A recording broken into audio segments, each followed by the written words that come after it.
మంచిదండి. అవకాశం ఇచ్చిన అన్నకు వందనాలు. ఇప్పుడు వచ్చిన మీ సంఘానికి వందనాలు. దేవుడి నామానికి మహిమ కలుగునుగాక. కొన్ని విషయాలు మనం పరిశుద్ధ గ్రంథంలో తెలుసుకుందామండి. పరిశుద్ధ గ్రంథంలోకి వెళ్ళి కొన్ని మాటలు మనం తెలుసుకుందాము. మరి ఇక్కడ ఈ యొక్క ఇశ్రాయేలు ప్రజలు వీరు ఏం చేస్తున్నారంటే, వీరికి ఒక బాధ కలిగింది, వీరికి ఒక దుఃఖం కలిగింది. వీరు ఏం చేస్తున్నారంటే, ఆ యొక్క వార్త వచ్చినప్పుడు వారు ఏం చేస్తున్నారంటే, బాధపడి దుఃఖపడి ఎంతో రోదనతో వారు ఏం చేస్తున్నారు, బాధపడి దుఃఖపడి ఎలుగెత్తి ఏడుస్తున్నారట. అక్కడ ఎలుగెత్తి ఏడుస్తున్నారు. మరి వీళ్ళకి కలిగిన బాధ ఏంటో మనము ఒకసారి పరిశుద్ధ గ్రంథంలోకి వెళ్ళి మనము చూద్దామండి. వీరు అబ్రహాము, యాకోబు, ఇస్సాకు సంతానం అనబడే వీళ్ళు ఇశ్రాయేలు ప్రజలు. దేవుడు ఐగుప్తు దేశం నుండి వీరను పాలుస్తేనే దేశానికి పంపాలనే ఆలోచన కలిగి, నేను ఇస్తాను అనే ఒక వాగ్దానం చేశాడు దేవుడు. చేసి వాళ్ళను ఒక ఘోరమైన స్థితి నుంచి, ఒక బాధాకరమైన స్థితి నుంచి, ఒక హింసాకాండం జరుగుతున్న ఒక దేశం నుంచి వారిని ఏం చేశారంటే, దేవుడు వారి యొక్క బాధను, వారి యొక్క మొరను విని దేవుడు ఏం చేశాడంటే, వాళ్ళను ఒక నాయకుడు ద్వారా ఏర్పరచుకొని వారిని ఐగుప్తు నుంచి,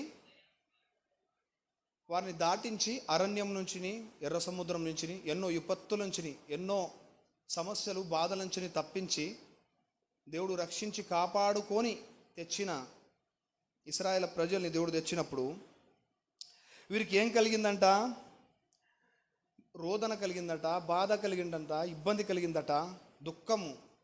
వారు ఏం చేస్తున్నారట, ఎలుగెత్తి ఎంతో ఘోరంగా ఏడుస్తున్నారట. ఒకసారి చదువుతాము. సంఖ్యాకాండము 14వ అధ్యాయము 1వ వచనం చదువుదామండి.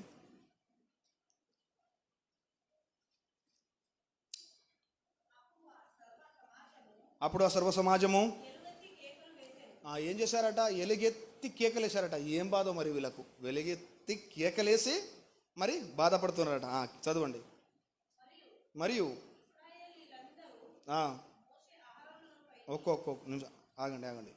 అప్పుడు సర్వ సమాజము ఎలుగెత్తి కేకలు వేసాను. ప్రజలు ఆ రాత్రి ఎలుగెత్తి ఏడ్చారు. ఏం చేశారట, కేకలు వేసి ఆ రాత్రి ఏం చేశారు, ఎలుగెత్తి ఏడ్చారట. మరి ఎందుకు ఏడ్చారు వీళ్ళకు తెలుసుకుందాం. అసలు ఏం తక్కువ చేశాడు దేవుడు వీళ్ళకి? ఏం తక్కువ చేశాడు?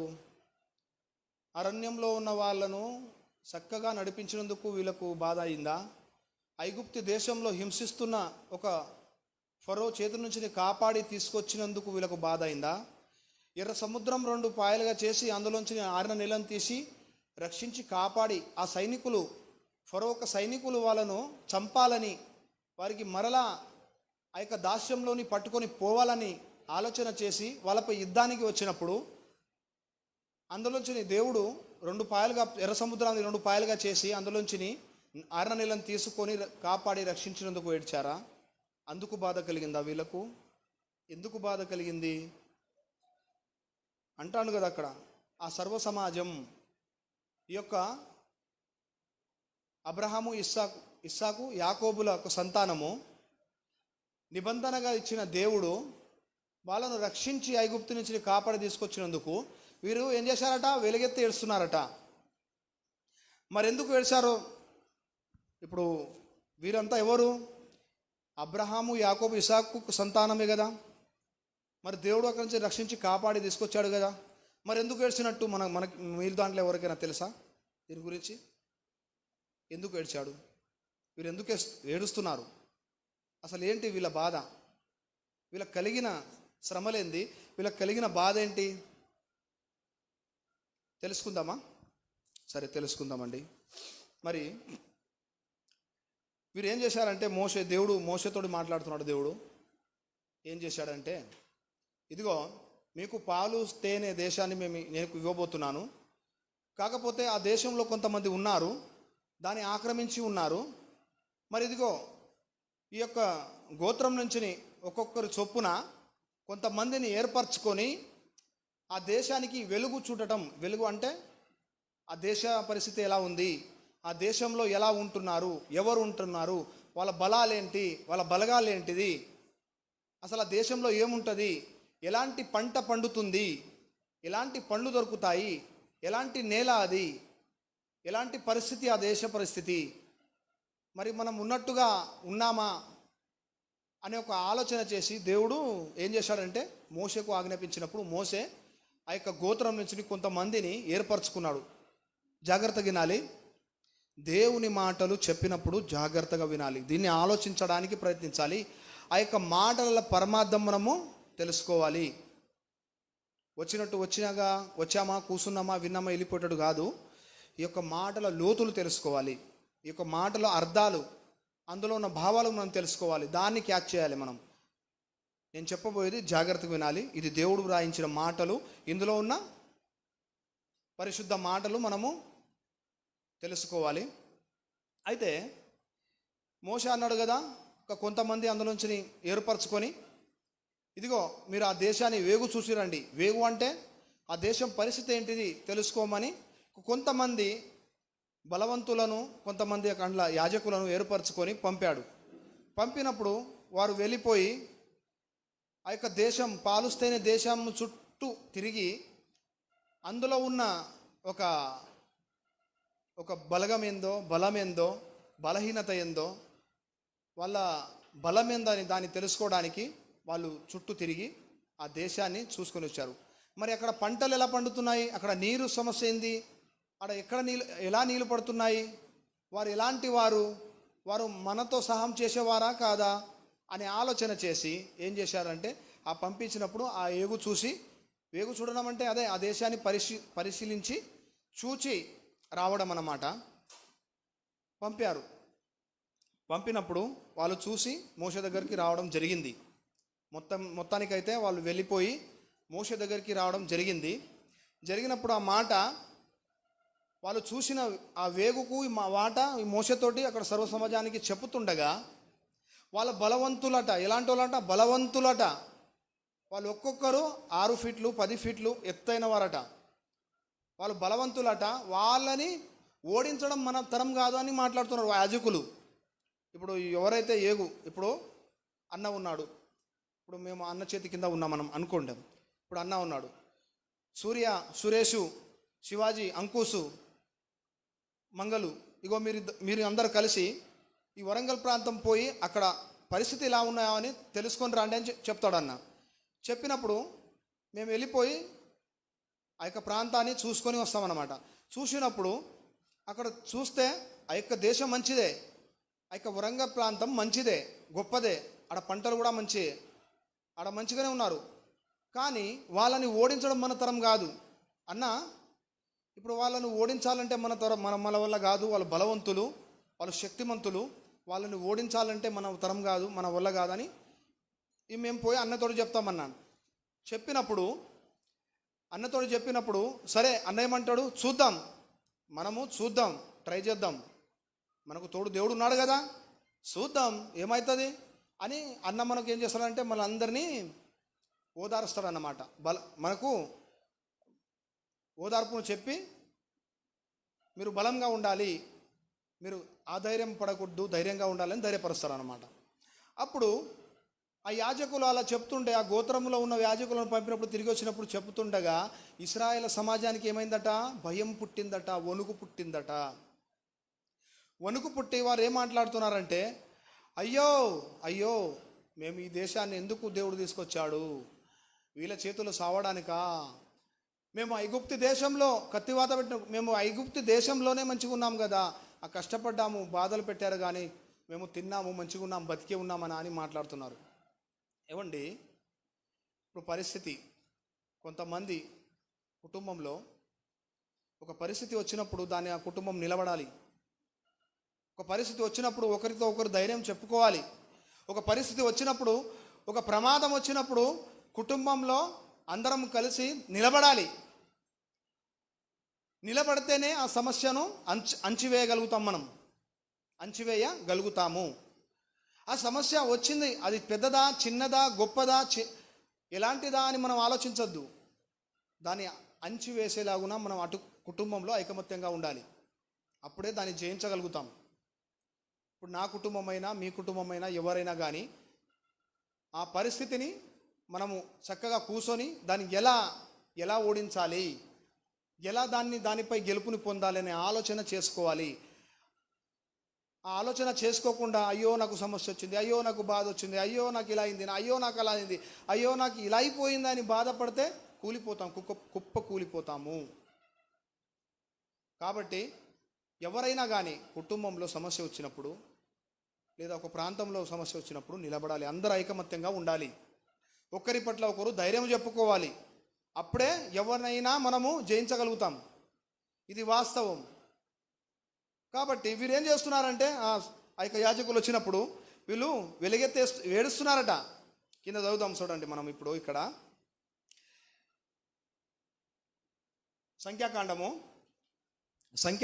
14వ అధ్యాయము 2వ వచనం నుంచి చదువుదాం. ఇక్కడ అంతా అదే మాట్లాడతారు. అయితే వీరేం చేశారు, దానికంటే చదవద్దు, దానికంటే ముందు వీరు ఏం చేశారంటే వీళ్ళు ఏం చేశారు, ఇప్పుడు ఇక మోషేని అహరోనులను ఏం చేశారంట, దూషిస్తున్నారట. దూషించి మమ్మల్ని సావధానికి తీసుకొచ్చావు మోషే, ఈ ప్రాంతానికి మమ్మల్ని బాగు చేయడానికి ఉద్ధరించడానికి తేయలేదు, నువ్వు మమ్మల్ని అరణ్యంలోనికి పట్టుకొచ్చింది చావడానికే అని ఈ యొక్క మోషేని చాలా చాలా ఘోరంగా దూషిస్తున్నారట. చదవండి కింద 14వ అధ్యాయం 2వ వచనం. ఇశ్రాయేలు అందరూ సనుక్కుని ఏం చేశారట, సనుక్కున్నారట, తిడుతున్నారు. ఏ మోషే, నువ్వు ఇక్కడ పట్టుకొచ్చావు కదా, ఎందుకయ్యా సావధాని పట్టుకొచ్చావా ఇక్కడికి మమ్మల్ని? మేము అక్కడే మంచిగా ఉండేటోళ్ళం కదా, మరి అక్కడి నుంచి ఎందుకు ఇక్కడ పట్టుకొచ్చాడు దేవుడు మమ్మల్ని ఇక్కడ చంపడానికి తెచ్చాడా అని మాట్లాడుతున్నారు. చదవండి. ఆ సర్వ సమాజము అయ్యో ఐగుప్తులో ఏమంటున్నారు వీళ్ళు? ఐగుప్తులో ఎలాంటి పరిస్థితి అంటే వాళ్ళకు ఘోరమైన ఒక పనిని అప్పగించారండి ఇశ్రాయేల్ ప్రజలకు. ఎవరు? ఫరో అనే ఒక రాజు. వీళ్ళని ఎలాగైనా అణిచివేయాలి, బానిసతంగా వాడుకున్న ఒక దృశ్యాలు మనము చూస్తాము బైబిల్లో, పరిశుద్ధ గ్రంథములో. వీరి పరిస్థితి ఏంటంటే అక్కడ మంచిలు తాగడానికి కూడా తన మనసుతో మంచిలు తాగే కూడా హక్కు వాళ్ళకు లేదు అక్కడ. ఇంత తిండి తిందామన్నా కూడా హక్కు వాళ్ళకు అక్కడ లేదు అక్కడ. కానీ వీళ్ళకి ఏం గుర్తొచ్చింది? ఆ యొక్క స్థితే గుర్తొచ్చింది. ఆ యొక్క బాధ పెట్టినా పర్వాలేదు, ఇంత తిండి దొరికింది చాలు అంటున్నారు. చదవండి కింద. ఈ అరణ్యమందు మేము ఎలా చావలేదు, మేము కత్తివాత పడునట్లు యెహోవా మమ్మును ఈ దేశంలోనికి ఎలా తీసుకొని వచ్చాను? కత్తివాత మమ్మల్ని చంపడానికే ఆ దేవుడు ఇక్కడ రప్పించాడు. మా బ్రతుకులు ఏం కావాలి, నా పిల్లలు ఏం కావాలి, మా భార్య పిల్లలు ఏం కావాలి, మా కుటుంబం ఏం కావాలని ఏడుస్తున్నారు. కానీ కొంతసేపు అక్కడ ఆగి, సమస్య వచ్చింది కానీ మనకు దేవుడు ఉన్నాడు. కాకపోతే మనం అందరం మోకరించి ప్రార్థన చేద్దాం. దేవుని ఎలుగెత్తి ఏడ్చారే, అదే దేవుని పాదాలు పట్టి ఎలుగెత్తి ఏడితే దేవుడు కాపాడలేడా? దేవుడు రక్షించాడా? అందులోంచి కాపాడడానికి దేవునికి శక్తి లేదా? దేవుడు శక్తిమంతుడు కాడా? ఆ సమస్యను పరిష్కరించే దేవుడు కాడా? చదవండి కింద, చదవండి త్వరగా, టైం లేదు కానీ చదవండి. మా భార్యలు మా పిల్లలు కోల్పోదురు. ఏమంటారు ఇక్కడ ఏమంటారు? ఏమండి, వారి యొక్క బానిసత్వం నుంచి విడిపించి దేవుడు మోషే ద్వారా, అహరోనుల ద్వారా విడిపించి ఈ యొక్క ఐగుప్తు దేశం నుండి ఫరో యొక్క బానిసత్వం నుంచి విడిపించి ఎర్ర సముద్రం, ఎన్ని సూచక్రియలండి, ఎన్ని గొప్ప అద్భుతాలు చేశాడు దేవుడు వాళ్ళ ఎదుట, వాళ్ళ కంట్ల ముందు చేశాడు కదా. అన్ని గొప్ప గొప్ప కార్యాలు చేశాడు దేవుడు. గొప్ప గొప్ప కార్యాలు చేసినా వీళ్ళకు నమ్మకం లేదు, విశ్వాసం లేదని. వీళ్ళకు నమ్మకం లేదు, విశ్వాసం లేదు వీళ్ళకు. వీరు ఏం చేస్తున్నారట, అన్ని కార్యాలు చేసి దేవుడు ఉన్నతమైన స్థితి వీళ్ళకు పట్టుకొస్తే వీళ్ళు ఏం చేస్తారట, ఐగుప్తు దేశాన్ని మేము తిరిగి వెళ్ళిపోతాము, మాకు అదే మంచిది, మాకు అదే మంచిది అంటున్నారు. కొంతమంది కూడా అట్లానే ఉంటారండి. ఈ కాలంలో కూడా కొంతమంది కూడా ఎంత సాయం చేయండి, ఎంత మంచిగా ఉన్నా, ఎంత వానికి ఎంత సాయం చేసినా తిరగబడతాడండి వాడు. ఈ రోజుల్లో మంచిగా చెప్తే వినేటోళ్ళు లేరండి. మంచిగా సాయం చేసి ఆదుకునేటోళ్లకు వారి పైన పేరు తీసుకోరండి. ఈ అక్కర వచ్చే మాటలు చెప్పినప్పుడు వినరు, హేళన చేస్తారు. ఈ మాటలు పట్టించుకోరు, మాట్లాడుతున్న వారిని హేళన చేస్తారు. మరి దేవుడు ఏం మాట్లాడుతున్నారో ఆ మాటలు మనం ఆలోచించాల్సిన విషయం అని ఆలోచించరు. ఈ మాటల్లో లోతు ఎంత ఉన్నదానో తెలుసుకోరు. అసలు ఈ మాటల్లో ఉన్న యొక్క పరమార్థం ఏంటో దాన్ని గుర్తుపెట్టుకోరు. కొంతమంది ఎంత సాయం చేయని వారికి అంతే తిరగబడతారు, మోసం చేసే వ్యవహారం ఉంటుంది. ఇప్పుడు ఒక పందిని ఎంత కడిగి తీసుకొచ్చి బెడ్ మీద పండబెట్టినా అది ఏం చేస్తుంది, దాని స్థావరం ఏది, దాన్ని ఎంత మంచిగా చూసుకున్నా అది పోయి బురద కావాలంటుంది. ఇగో ఈ యొక్క పంది సమాజమే ఇది. ఏమంటున్నారంటే వీళ్ళు, దేవుడు వీరికి ఉన్నతమైన స్థితిని ఇచ్చినప్పుడు వీరు ఏం చేస్తున్నారంటే, వీరు మంచి సోప మీద వీళ్ళను పెట్టి మేపుతున్నప్పుడు దేవుడు మాకు అదే కావాలని ఏడుస్తున్నారు. అలాంటి బుద్ధే వీళ్ళది కూడా, అలాంటి బుద్ధి అని మాట్లాడుతున్నాడు దేవుడు. చదవండి కింద.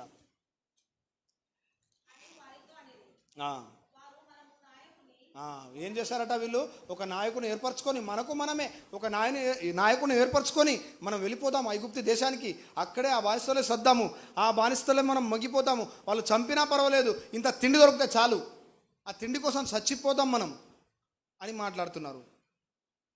సంఖ్యాకాండము 14:26 చదువుదాం. మరియు ఇక్కడ దేవుని మీద కూడా సనుగుతున్నారు. చదవండి. మరియు యెహోవా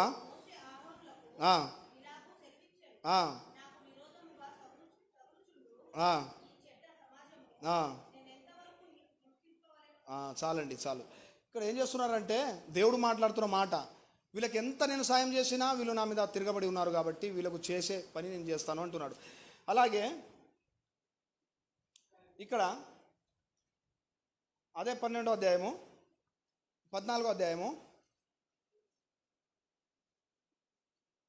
41వ వచనం చదువుదామండి తొందరగా, టైం లేదు, అయిపోయింది. ఈ 2 వచనాలు చేసి ముగించుకుంటాను. అప్పుడు మోసే, ఇది ఎలా, యెహోవా మాట మీరుచున్నారు,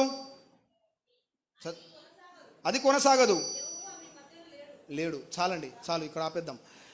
ఇక్కడ ఏం మాట్లాడుతున్నారంటే మోసే మాట, వీళ్ళు దేవుని మాటను, మోసే మాటను ధిక్కరించి వీళ్ళు మేము వెళ్ళిపోతాము, మేము తిరిగి వెళ్ళిపోతామని మాట్లాడుతుండగా మోసే అన్న మాటలకు వీళ్ళు లోపడరు, దేవుని మాటలకు లోపడరు. వీళ్ళు ఏం చేస్తారంటే దేవుని మాటను జబదాటి వెళ్ళిపోతారు. వెళ్ళిపోయినాక అక్కడ ఏం జరుగుతుంది అంటే ఆ యొక్క కొండ కోన మీద ఎక్కిపోయినప్పుడు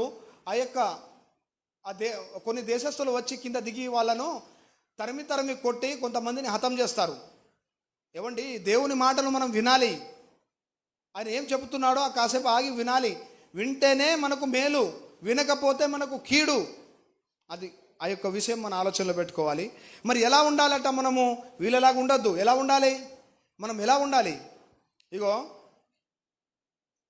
మనం ఎలా ఉండాలంటే దావీదులా ఉండాలి. సామెల గ్రంథము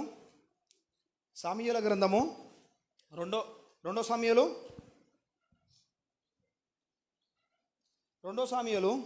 22వ అధ్యాయము 7వ వచనం చదువుదాం, 4వ వచనం చదువుదాం. 7 సామెల గ్రంథము 22వ అధ్యాయము 7వ వచనం.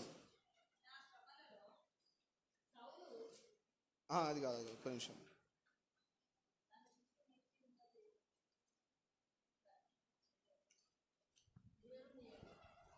22:7 2 సామెలు 22 అధ్యాయము 7వ వచనం. చదవండి లేట్, టైం లేదు. ఒక్క నిమిషం. ఇక్కడ దావీదు గారు ఏం మాట్లాడుతున్నారంటే, నాకు కలిగిన బాధ, నాకు కలిగిన వేదన, నా మీద శత్రువులు నా పైన దాడి చేసిన నా యొక్క శ్రమల్లో బాధల్లో ఈయన ఏం చేశాడట? ఈయన ఏం చేశాడు? చదవండి,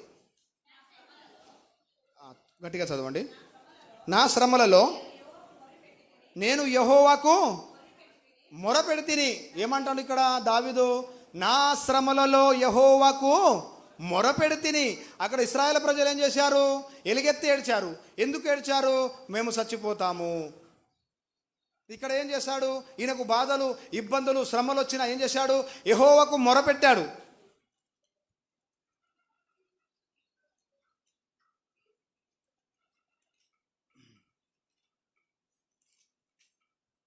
చదవండి కింద చదవండి. నా దేవుని ప్రార్థన చేసి తిని, ఆయన నా ఆలయంలో ఆలకించిన. ఏమంటాడు ఇక్కడ? ఇప్పుడు ఇది దావీదు గారు ఏం చేశారట? ఆయనకు బాధలు కలిగినాయట, శ్రమలు కలిగినాయట, ఇబ్బందులు కలిగినాయట. ఎన్నో వారి మీద చంపడానికి ఎంతో మంది అతన్ని చంపడానికి ఎతికినా కూడా ఈయన ఏం చేశాడు? నాకు దేవుడు అన్యాయం చేశాడని చెప్తలేడు. నాకు దేవుడు నా మీద తిరగబడి నాకు ఈ శ్రమలో బాధలో నాకు తోడు లేడని మాట్లాడతలేడు. ఇక్కడ ఏమంటున్నాడు? నా దేవుడు నన్ను వదిలిపెట్టారని చెప్తలేడు. ఈడు ఏం చేస్తాడట? నా శ్రమలో నేను యెహోవాకు మొరపెడి తిని, నా దేవునికి ప్రార్థన చేసి తిని, ఆయన ఆలయములో ఆలకించిన నా ప్రార్థన అంగీకరించెను. ఏం మాట్లాడుతున్నాడు?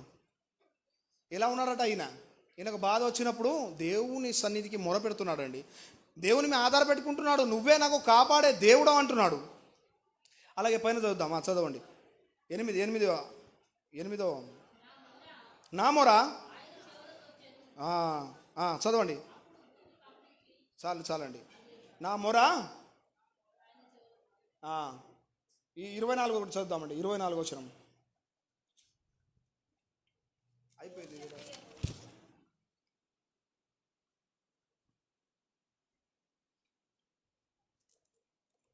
ఇక్కడ 21 వచనం. నా నీతిని బట్టి ఏమిచ్చాడట? ఆయన నీతిని. ఫస్ట్ నీ నీతి ఎలా ఉందో చూసుకో,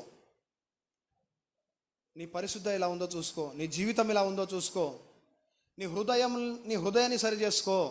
అప్పుడు నీ దేవుడు మాట వింటాడు. నువ్వు ఎక్కడ ఉన్నా నీ దేవుడు నీ మాట వింటాడు. ఎలా ఉండాలట? నువ్వు నీతిగా ఉండాలి. నా నీతిని ఆయన నాకు ప్రతిఫలం ఇచ్చాను. నా నిర్దోషమును బట్టే ఆయన నాకు ప్రతిఫలం ఇచ్చాను. ఆయన నిర్దోషిగాట.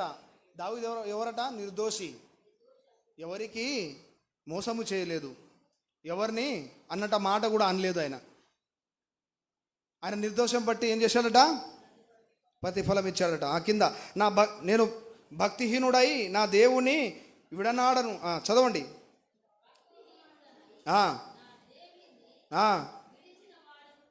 ఏం చేస్తాడట? భక్తిహీనులకు కొంతమంది మారిపోతారండి. భక్తిహీనులుగా మారిపోతారు కొంతమంది. శ్రమలు వచ్చినా, బాధలు వచ్చినా, ఇబ్బందులు వచ్చినా ఏం చేస్తారు? భక్తిహీనులుగా మార్చి దేవుడేం సాయం చేస్తాడని వదిలేస్తారు. లేకుంటే దేవుని మీద నమ్మకం పెట్టుకోరు. మనుషుల మీద ఆశ్రయిస్తారు, రాజుల మీద ఆశ్రయిస్తారు, అధికారుల మీద ఆశ్రయిస్తారు, కానీ దేవుని మీద ఆశ్రయించరు. చదవండి, కింద చదవండి. ఆయనే న్యాయ విధులను ఏం చేశాడట? ఆయన అన్ని న్యాయ విధులు ఏం చేశాడు? లక్ష్య పెట్టాడట ఆయన. అవునండి, ఇలా ఉండాలి మన జీవితాలు.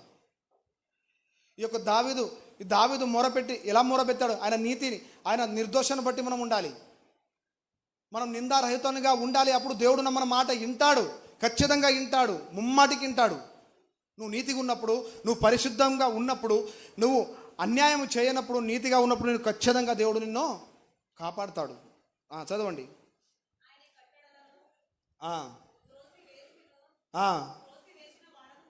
ఏం చేశాడట? ఆయన కట్టడలు ఏంటిది? ఆయన ఏదైతే నిర్ణయించాడు, ఆయన శ్రమలను, ఆయన బాధ పెట్టినప్పుడు, శ్రమలు పెట్టినప్పుడు ఏం చేశాడు? త్రోసివేయలేదు. ఏం చేశాడు? త్రోసివేయక వాడను కాదు, త్రోసివేయలేదు నేను.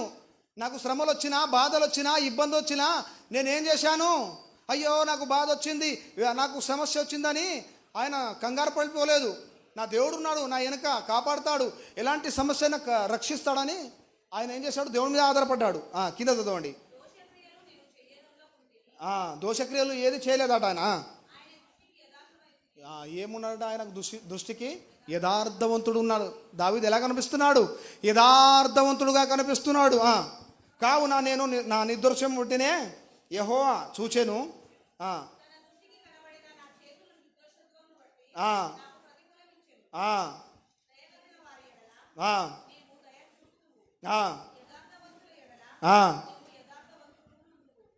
ఏం చేస్తాడట ఇక్కడ దేవుడు? నీ జీవితం, నీ నీ క్రియలను పట్టే దేవుడు నీకు ప్రతిఫలం ఇస్తాడు. ఇశ్రాయేలు ప్రజలు ఒక సమస్య వచ్చింది, వాళ్ళు బలవంతులు అట్లా అని మాట్లాడినప్పుడు వాళ్ళు ఎలుగెత్తి ఏడ్చాడు. అదే దేవుని సన్నిధిలో మోకరించి దేవా మీవే కాపాడాలని చేస్తే దేవుడు ఎంత సంతోషపడేటోడు, దేవుడు ఎంత ఉప్పొంగిపోయేటోడు. కానీ అది చేయలేదు. అక్కడ ఉన్న దేవుని సేవకులను దూషిస్తున్నారు, దేవుణ్ణి దూషిస్తున్నారు. అయ్యో నన్ను చంపడానికే తీసుకొచ్చారు, దేవుడు మమ్మల్ని నడిపించిందే ఆ ఐగుప్తు దేశంలో మేము ఉంటే బాగుండు అని మాట్లాడుతున్నారు. వీరి వల్ల మనం ఉండకూడదండి. ఇగో ఇలాంటి సమస్య వచ్చినా, బాధ వచ్చినా దగ్గరుండి దేవుని సన్నిధిలో మోకరించి కన్నీళ్లతో ప్రార్థన చేసినప్పుడు తప్పకుండా దేవుడు వింటాడు.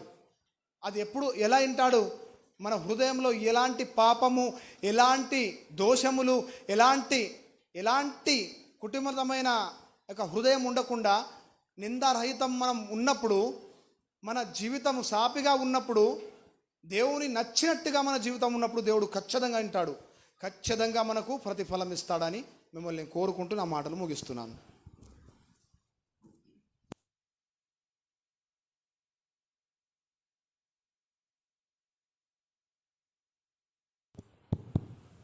హలో, మంచిదండి.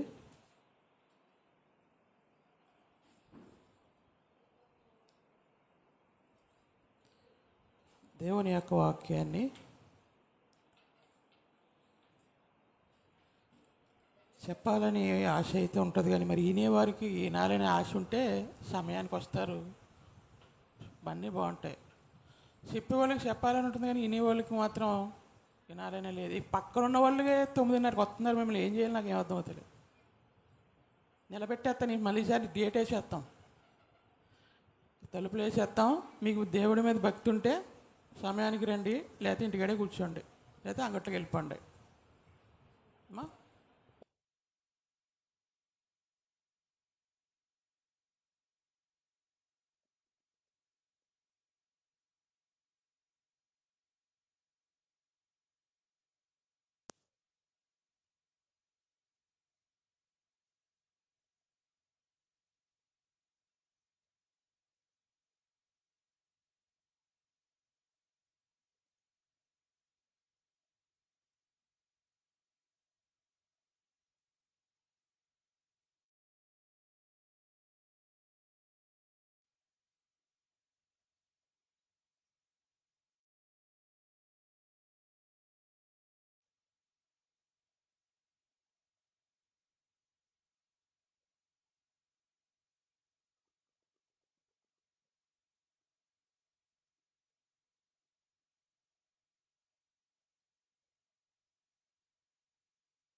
వీళ్ళు ఎవరు ఇప్పుడు వస్తున్నారు, వీళ్ళు ఎవరో కానీ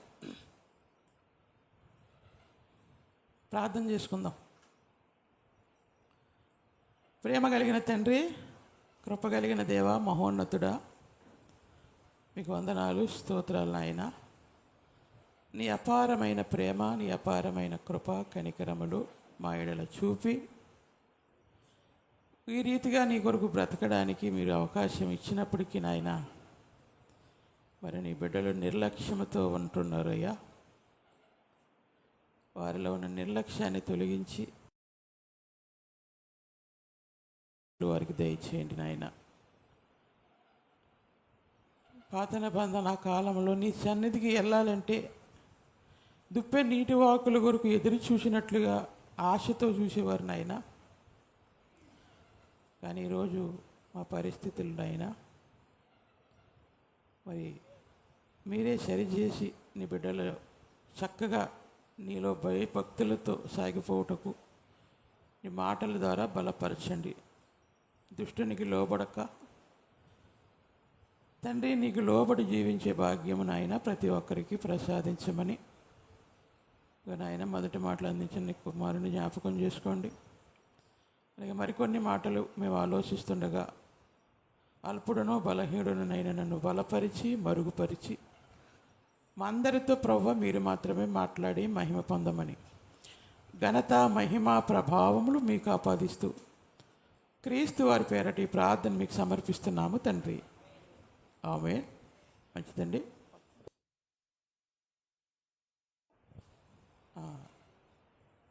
మంచిదండి. దేవుని యొక్క అపారమైన ప్రేమను బట్టి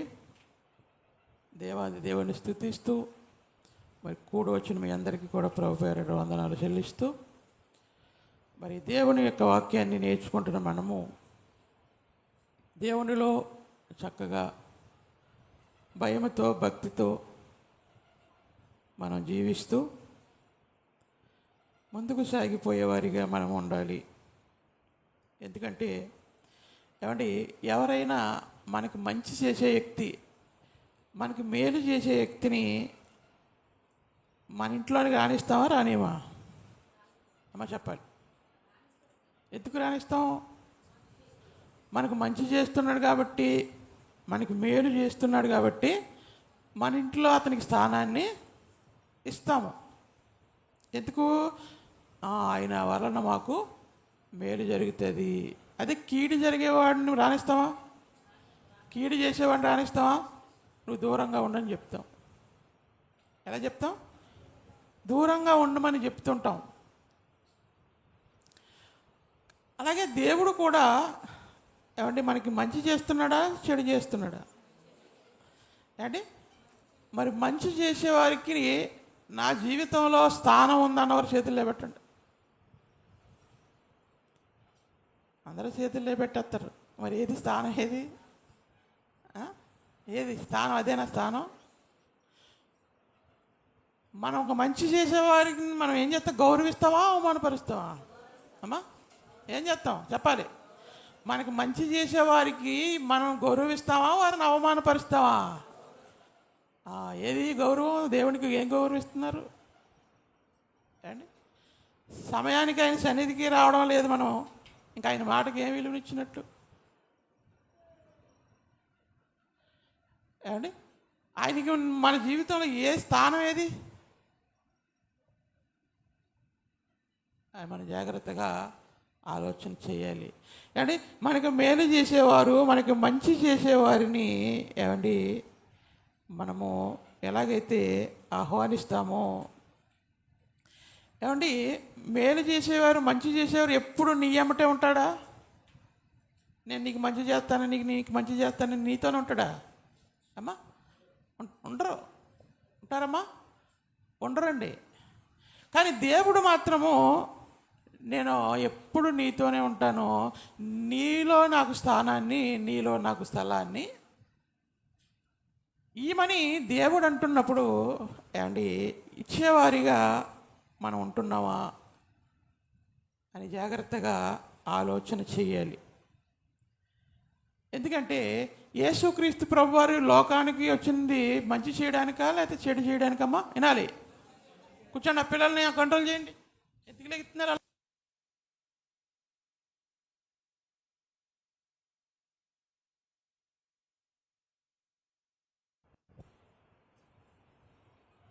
మంచి చేయడానికి వచ్చాడు ప్రభు.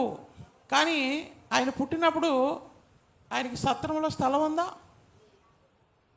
లోకరక్షకుడికి స్థలం లేకపోయారండి.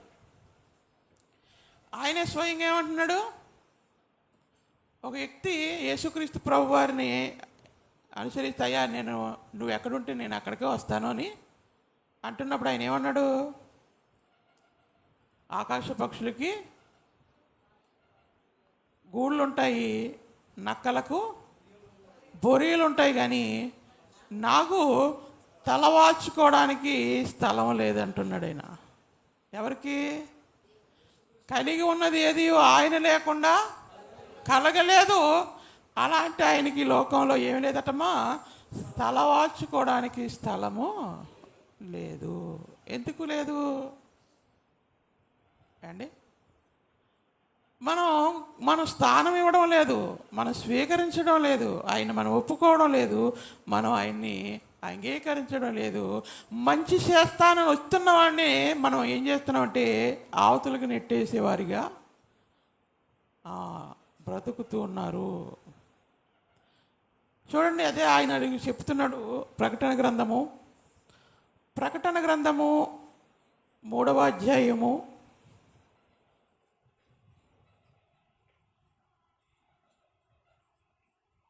3వ అధ్యాయము 20వ వచనం.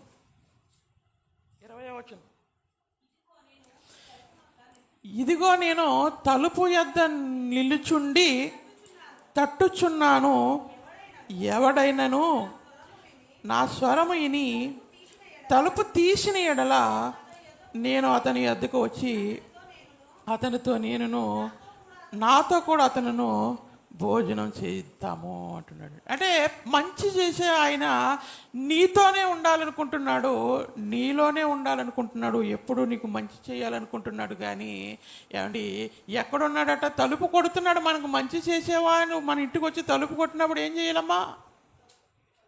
ఏం చేయాలి? తలుపు తీసేయా, రెండయ్యా అని ఆహ్వానించాలి. వారికి మంచి చెడు చూడాలి. కానీ ప్రభువు ఏమంటున్నాడు? తలుపు యొద్ద నుంచుని తట్టుచున్నాడట, ఎవడైనాను నా స్వరము విని ఎడల తలుపు తీసిన ఎడల నేను వచ్చి నీతో ఉంటాను అంటున్నాడండి. ఎవరు? లోకారక్షకుడైన ప్రభువు ఎక్కడుంటాడట? నీతో ఉంటానంటున్నాడు. ఎప్పుడు ఉంటానంటున్నాడు? ఆయన తలుపు కొడుతున్నాడట. ఏటా తలుపు అండి? ఆ తలుపు నువ్వు తీసిన ఆయన స్వరముతో మాట్లాడుతున్నాడు. ఆ స్వరము కానీ నువ్వు విని ఆయనను చేర్చుకుంటే, నీ హృదయంలో నువ్వు ఆయన చేర్చుకుంటే, ప్రభు ఎప్పుడు నీతో ఉంటానంటున్నాడు. ఎప్పుడు నీతో ఉంటే నీకు ఏం జరుగుతుంది అమ్మా? నీకు మంచి చేసేవాడు, నీకు మేలు చేసేవాడు ఎప్పుడు నీతో ఉంటే ఏం జరుగుతుంది? నీకు మంచిగా జరుగుతుంది తప్ప కీడు ఎందుకు? ఆయన మంచి చేస్తుంటాడు కాబట్టి. అలాగే ప్రభువు కూడా నీతో ఉండడానికి ఇష్టపడుతున్నాడు, నీకు మంచి చేయడానికి ఇష్టపడుతున్నాడు, నీకు మేలు చేయడానికి ఇష్టపడుతున్నాడు. నన్ను చేర్చుకోండి, నాకు స్థలం ఇవ్వండి, నన్ను లోనికి ఆహ్వానించండి అని ప్రభు మాట్లాడుతూ ఉన్నాడు. కానీ ఆయన స్వరాన్ని విని మనం ఆయన స్వీకరిస్తున్నామా? ఆయన స్వరం అంటే వాక్యం అండి. వాక్యము ద్వారా నీతో నాతో మాట్లాడుతున్నప్పుడు ఆ మాటలు వింటున్నావా? ఆ మాటలు విని ఆ మాటలు నీ హృదయంలో పెట్టుకుంటున్నావా? దేవుని యొక్క మాటలు మన హృదయంలో పెట్టుకున్నట్లయితే ఆ మాటలు నీకు మంచి చేస్తాయి, మేలు చేస్తాయి, మంచి ప్రవర్తన నేర్పిస్తాయి, మంచి నడవడికను నీకు నేర్పిస్తాయి. ఆ మాటలు నీ హృదయంలో లేనప్పుడు, ఆ మాటలకు నీ హృదయంలో చోటు లేనప్పుడు ఏంటి మనం చక్కగా ప్రవర్తించలేము. మన ప్రవర్తన బాగోదు, మన ఆలోచనలు బాగోవు, మన మాట తీరు బాగోదు. ఏది కూడా మనకు మేలు చేసేటట్లుగా మన నడవడిక మనకి ఉండదు. ఎప్పుడైతే దేవుని యొక్క మాటలు నీ హృదయంలో దాచుకుంటావో, ఆ మాటలకు నీ హృదయంలో ఎప్పుడైతే చోటిస్తావో, ఏమంటున్నాడు ప్రభు? నేను నీతోనే ఉంటాను అంటున్నాడు. ఏమంటాడమ్మా? నేను నీతోనే ఉంటానంటున్నాడు. ఇంకా చూడండి, యోహాను సువార్త 14వ అధ్యాయము, యోహాను గారు రాసిన సువార్త 14వ అధ్యాయము 23వ వచనం కూడా చూడండి. యోహాను సువార్త 14వ అధ్యాయము 23. యేసు, ఒకడు నన్ను ప్రేమించిన ఎడల వాడు నా మాట గైకొనును, అప్పుడు నా తండ్రి వానిని ప్రేమించును, మేము వాని యొద్దకు వచ్చి వాని యొద్ద నివాసము చేస్తాము అంటున్నాడు. చూడండి ఏం చేస్తాడట, మేము వాని యొద్ద నివాసము చేస్తాము, వానితో ఉంటాము అంటున్నాడు. ఎప్పుడంట? ఏమండి, ఎప్పుడు? నీకు మంచి చేసేవాడు, నీకు మేలు చేసేవాడు ఏమండి నీతో ఉండాలనుకుంటున్నప్పుడు మనము ఆయన్ని మాటకు వింటామా వినమా? వింటామండి, వింటాం. ప్రభు కూడా అంటున్నాడు, అదే అంటున్నాడు, ఒకడు నన్ను ప్రేమించిన ఎడల నా మాట గైకొనును, నా మాట వారి హృదయంలో ఆ మాటకు చోటు ఉంటుంది. ఇప్పుడు యేసును ప్రేమిస్తున్న మనము ఆయన మాటలు మన హృదయాలలో ఉన్నాయా అండి? ఆయన మాటలకు మన హృదయాలలో చోటు ఉందమ్మా? చెప్పాలి. దేవుడు మాటలకు మన హృదయంలో చోటు ఉందా? ఆ చోటు ఉన్నట్లయితే ఆ మాటల ప్రకారంగా మనం బ్రతుకుతున్నామా అనేది చాలా జాగ్రత్తగా మనము ఆలోచన చేయాలి.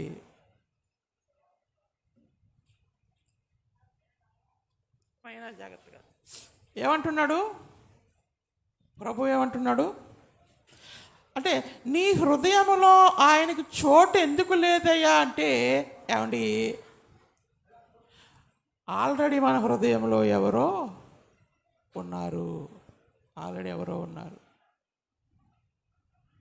అంటే మనం ఏదైనా కిరాయి ఇంటికి వెళ్ళాలంటే ఏం చేస్తామా? తిరుగుతున్నప్పుడు టూలెట్ బోర్డు కనబడుతుంటుంది. టూలెట్ బోర్డు కనబడుతుందంటే అందులో ఎవరు లేరు, ఖాళీగానే ఉంది.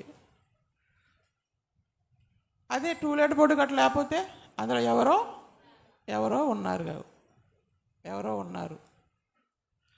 అంటే ఇప్పుడు దేవుని మాటలకు మన హృదయంలో చోటు ఎందుకు ఉండడం లేదయ్యా అంటే, ఏమండి మన హృదయంలో ఆల్రెడీ ఏదో మన హృదయంలో ఉంది కాబట్టి మనం చేర్చుకోవడం లేదు.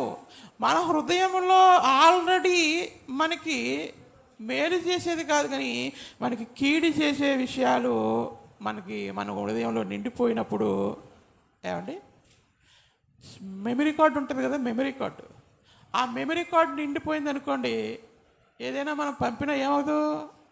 అందులోకి ఎక్కదు, ఎర్రర్ అని వస్తుంది. ఎర్రర్ అంటే ఆల్రెడీ నిండిపోయింది, దీనికి ప్లేస్ లేదు. దేవుడు నీ హృదయం అనే తలుపు యొద్ద ఉండి నిలబడి ఆయన తట్టుచున్నప్పుడు ఆయన మాటలు, ఆయన స్వరం విని నువ్వు ఎందుకు తీయలేకపోతున్నావు? ఆయన ఎందుకు స్వీకరించలేకపోతున్నావు అంటే మనం ఆలోచించినట్లయితే, ఏమండి ఆయన నీతో నివాసం ఉండడానికి ఇష్టపడుతున్నప్పుడు నువ్వు ఎందుకు చేర్చుకోలేకపోతున్నావు అంటే, ఏమండి మనము ఆయనని ప్రేమించడం లేదు. ఆల్రెడీ నీ హృదయము నిండిపోయింది కాబట్టి, ఏమండి ఏమవుతున్నామంటే మంచి చేసేవాడిని పక్కన పెడుతున్నాం, కీడు చేసేవన్నీ కూడా మన హృదయంలో, కీడు చేసేది మన హృదయంలో నింపుకుంటున్నాం, మంచి చేసేవాళ్ళనేమో గుమ్మం కాడ నిలబెడుతున్నాము. దేవుడు అదే చెబుతూ ఉన్నాడండి. ఏమండి అదే చెబుతున్నాడు. ఎందుకు మనం ఇలా మారిపోతున్నామని మనం జాగ్రత్తగా ఆలోచించినట్లయితే, ఏమండి మోసపోతున్నాము. ఏమైపోతున్నాము? మనము మోసపోతున్నాము. సరే చూడండి, తెస్సలోనికలకు రాసిన 2వ పత్రిక, మనం చదువుకున్న వాక్య భాగము. తెస్సలోనికలకు రాసిన 2వ పత్రిక 2వ అధ్యాయము 4వ వచనం. ఏది దేవుడు అనబడునో, ఏది పూజింపబడునో వాటిని అంతటిని ఎదిరించుచు వాడు తనను తాను హెచ్చించుకొనుచు తన దేవుడునని తనను కనపరుచుకొనుచు దేవుని ఆలయములో కూర్చున్నాడు గనుక. ఏమండి జాగ్రత్తగా వినాలి. ఇక్కడ అపవాది గురించి మాట్లాడుతూ ఏమండి ఏమంటున్నాడట, ఏది దేవుడు అనబడునో, ఏది పూజింపదగినో దానంతటిని ఎదిరించి. ఎవరు దేవుడు అమ్మా? దేవుడు ఎవరు? సర్వాధికారి అయిన దేవుడు, సర్వాన్ని కలిగించిన దేవుడు, మనకి రక్షణని అనుగ్రహించిన దేవుడు, మన కొరకు ప్రాణము పెట్టిన దేవుడు. ఈ దేవుడు అనబడుతున్నాడు, దేవుణ్ణి పూజింపబడుతున్నాడు ఈయన. దాని అంతటినీ ఎదిరించి. ఇప్పుడు దేవుణ్ణి నువ్వు పూజించకూడదు, దేవుణ్ణి నువ్వు ఆరాధించకూడదు, దేవునికి మాటకు నువ్వు లోబడకూడదు, దేవునికి నీలో స్థానము, నీలో స్థలం అనేది నీలో ఉండకుండా ఉండాలని వాడు ఏం చేస్తున్నాడంటే ఏమండి, దానంతటికీ పైగా వాడు తన్ను తాను హెచ్చించుకొనుచు, తాను దేవుడునని కనబరుచుకొనుచు దేవుని ఆలయములో కూర్చుండెను గనుక. దేవుని ఆలయం ఏది అమ్మా? ఏది దేవుని ఆలయం?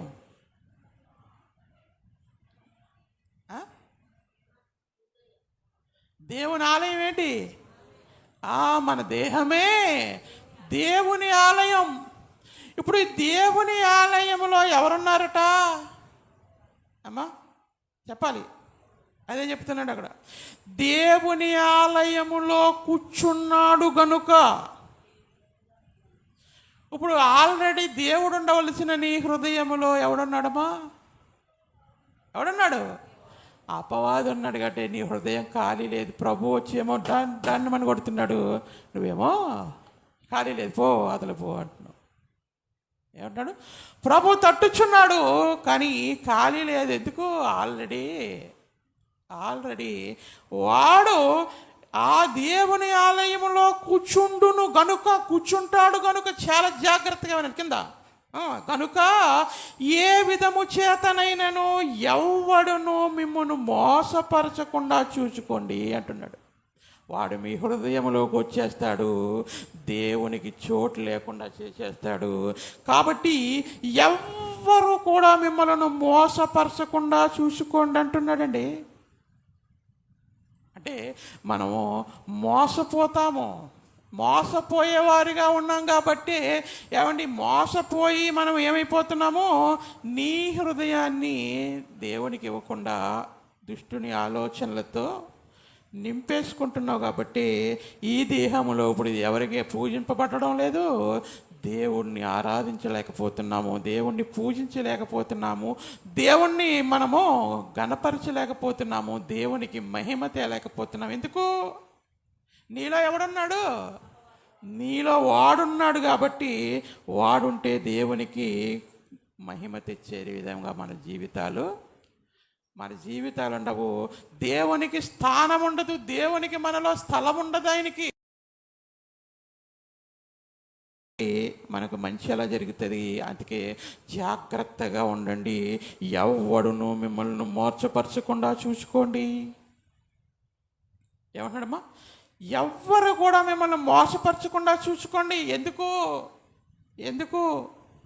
చూడండి, కొరింథీయులకు రాసిన రెండవ పత్రిక 11వ అధ్యాయము 3వ వచనం.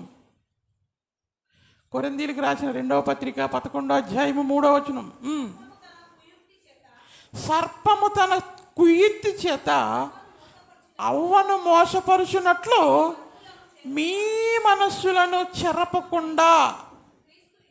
అమ్మా, అవ్వెవరు?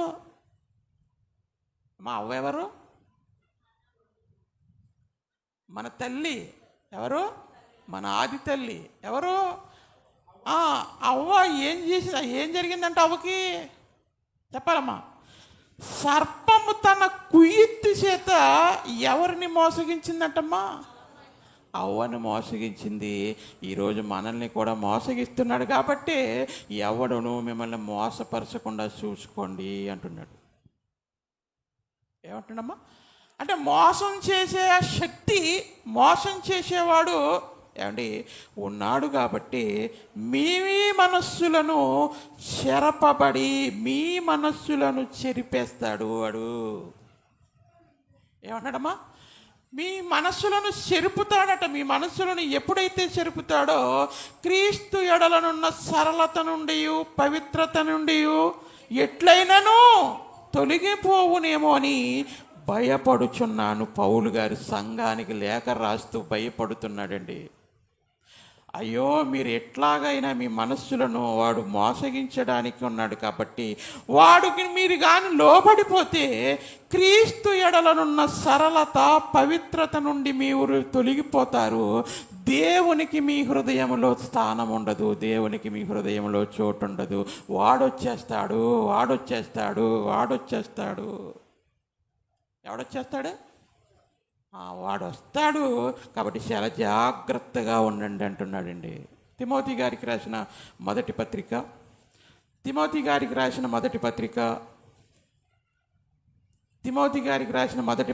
4వ అధ్యాయము 1వ వచనం చూడండి. తిమోతి గారికి రాసిన మొదటి పత్రిక 4వ అధ్యాయము 1వ వచనం. అయితే కడవరి దినములలో కొందరు అబద్ధ వేషధారణ వలన మోసపరుసు ఆత్మలయందు దెయ్యముల బోధయందు లక్ష్యముంచి విశ్వాసభ్రష్టులగుదురని ఆత్మతేటగా చెప్పుచున్నాడు. ఏం చెప్తున్నాడు? ఆత్మ ఏం చెప్తుందట? పరిశుద్ధాత్ముడు ఏం చెబుతున్నాడు? కడవరి గడియలలో, కడవరి దినములలో కొందరు అబద్ధముల వేషధారణ వలన. ఏమండి, కడవరి దినాలలోనే ఉన్నాము మనము. ఈ కడవరి దినములలో కొందరు ఎలా ఉంటారట? అబద్ధికుల వేషధారణ వలన ఏంటట? మోసపుస్తుతారు. వేషధారణ వలన, వారి వేషధారణ వలన ఏమైపోతామంట? మనం మోసపోతాము. మోసపరుచు ఆత్మల యందును దెయ్యముల బోధ యందును లక్ష్యముంచి. అంటే దెయ్యము కూడా బోధ చేస్తుందా అమ్మా? దెయ్యం బోధ చేస్తుందా? చెప్పాలి. చేస్తుందండి. ఎవరు దెయ్యం వచ్చి ఎలా చేస్తుంది బోధ? అమ్మ, దెయ్యం వచ్చి ఎలా బోధ చేస్తుంది? చెప్పాలి. చూడండి, కొరింథీయులకు రాసిన మొదటి పత్రిక,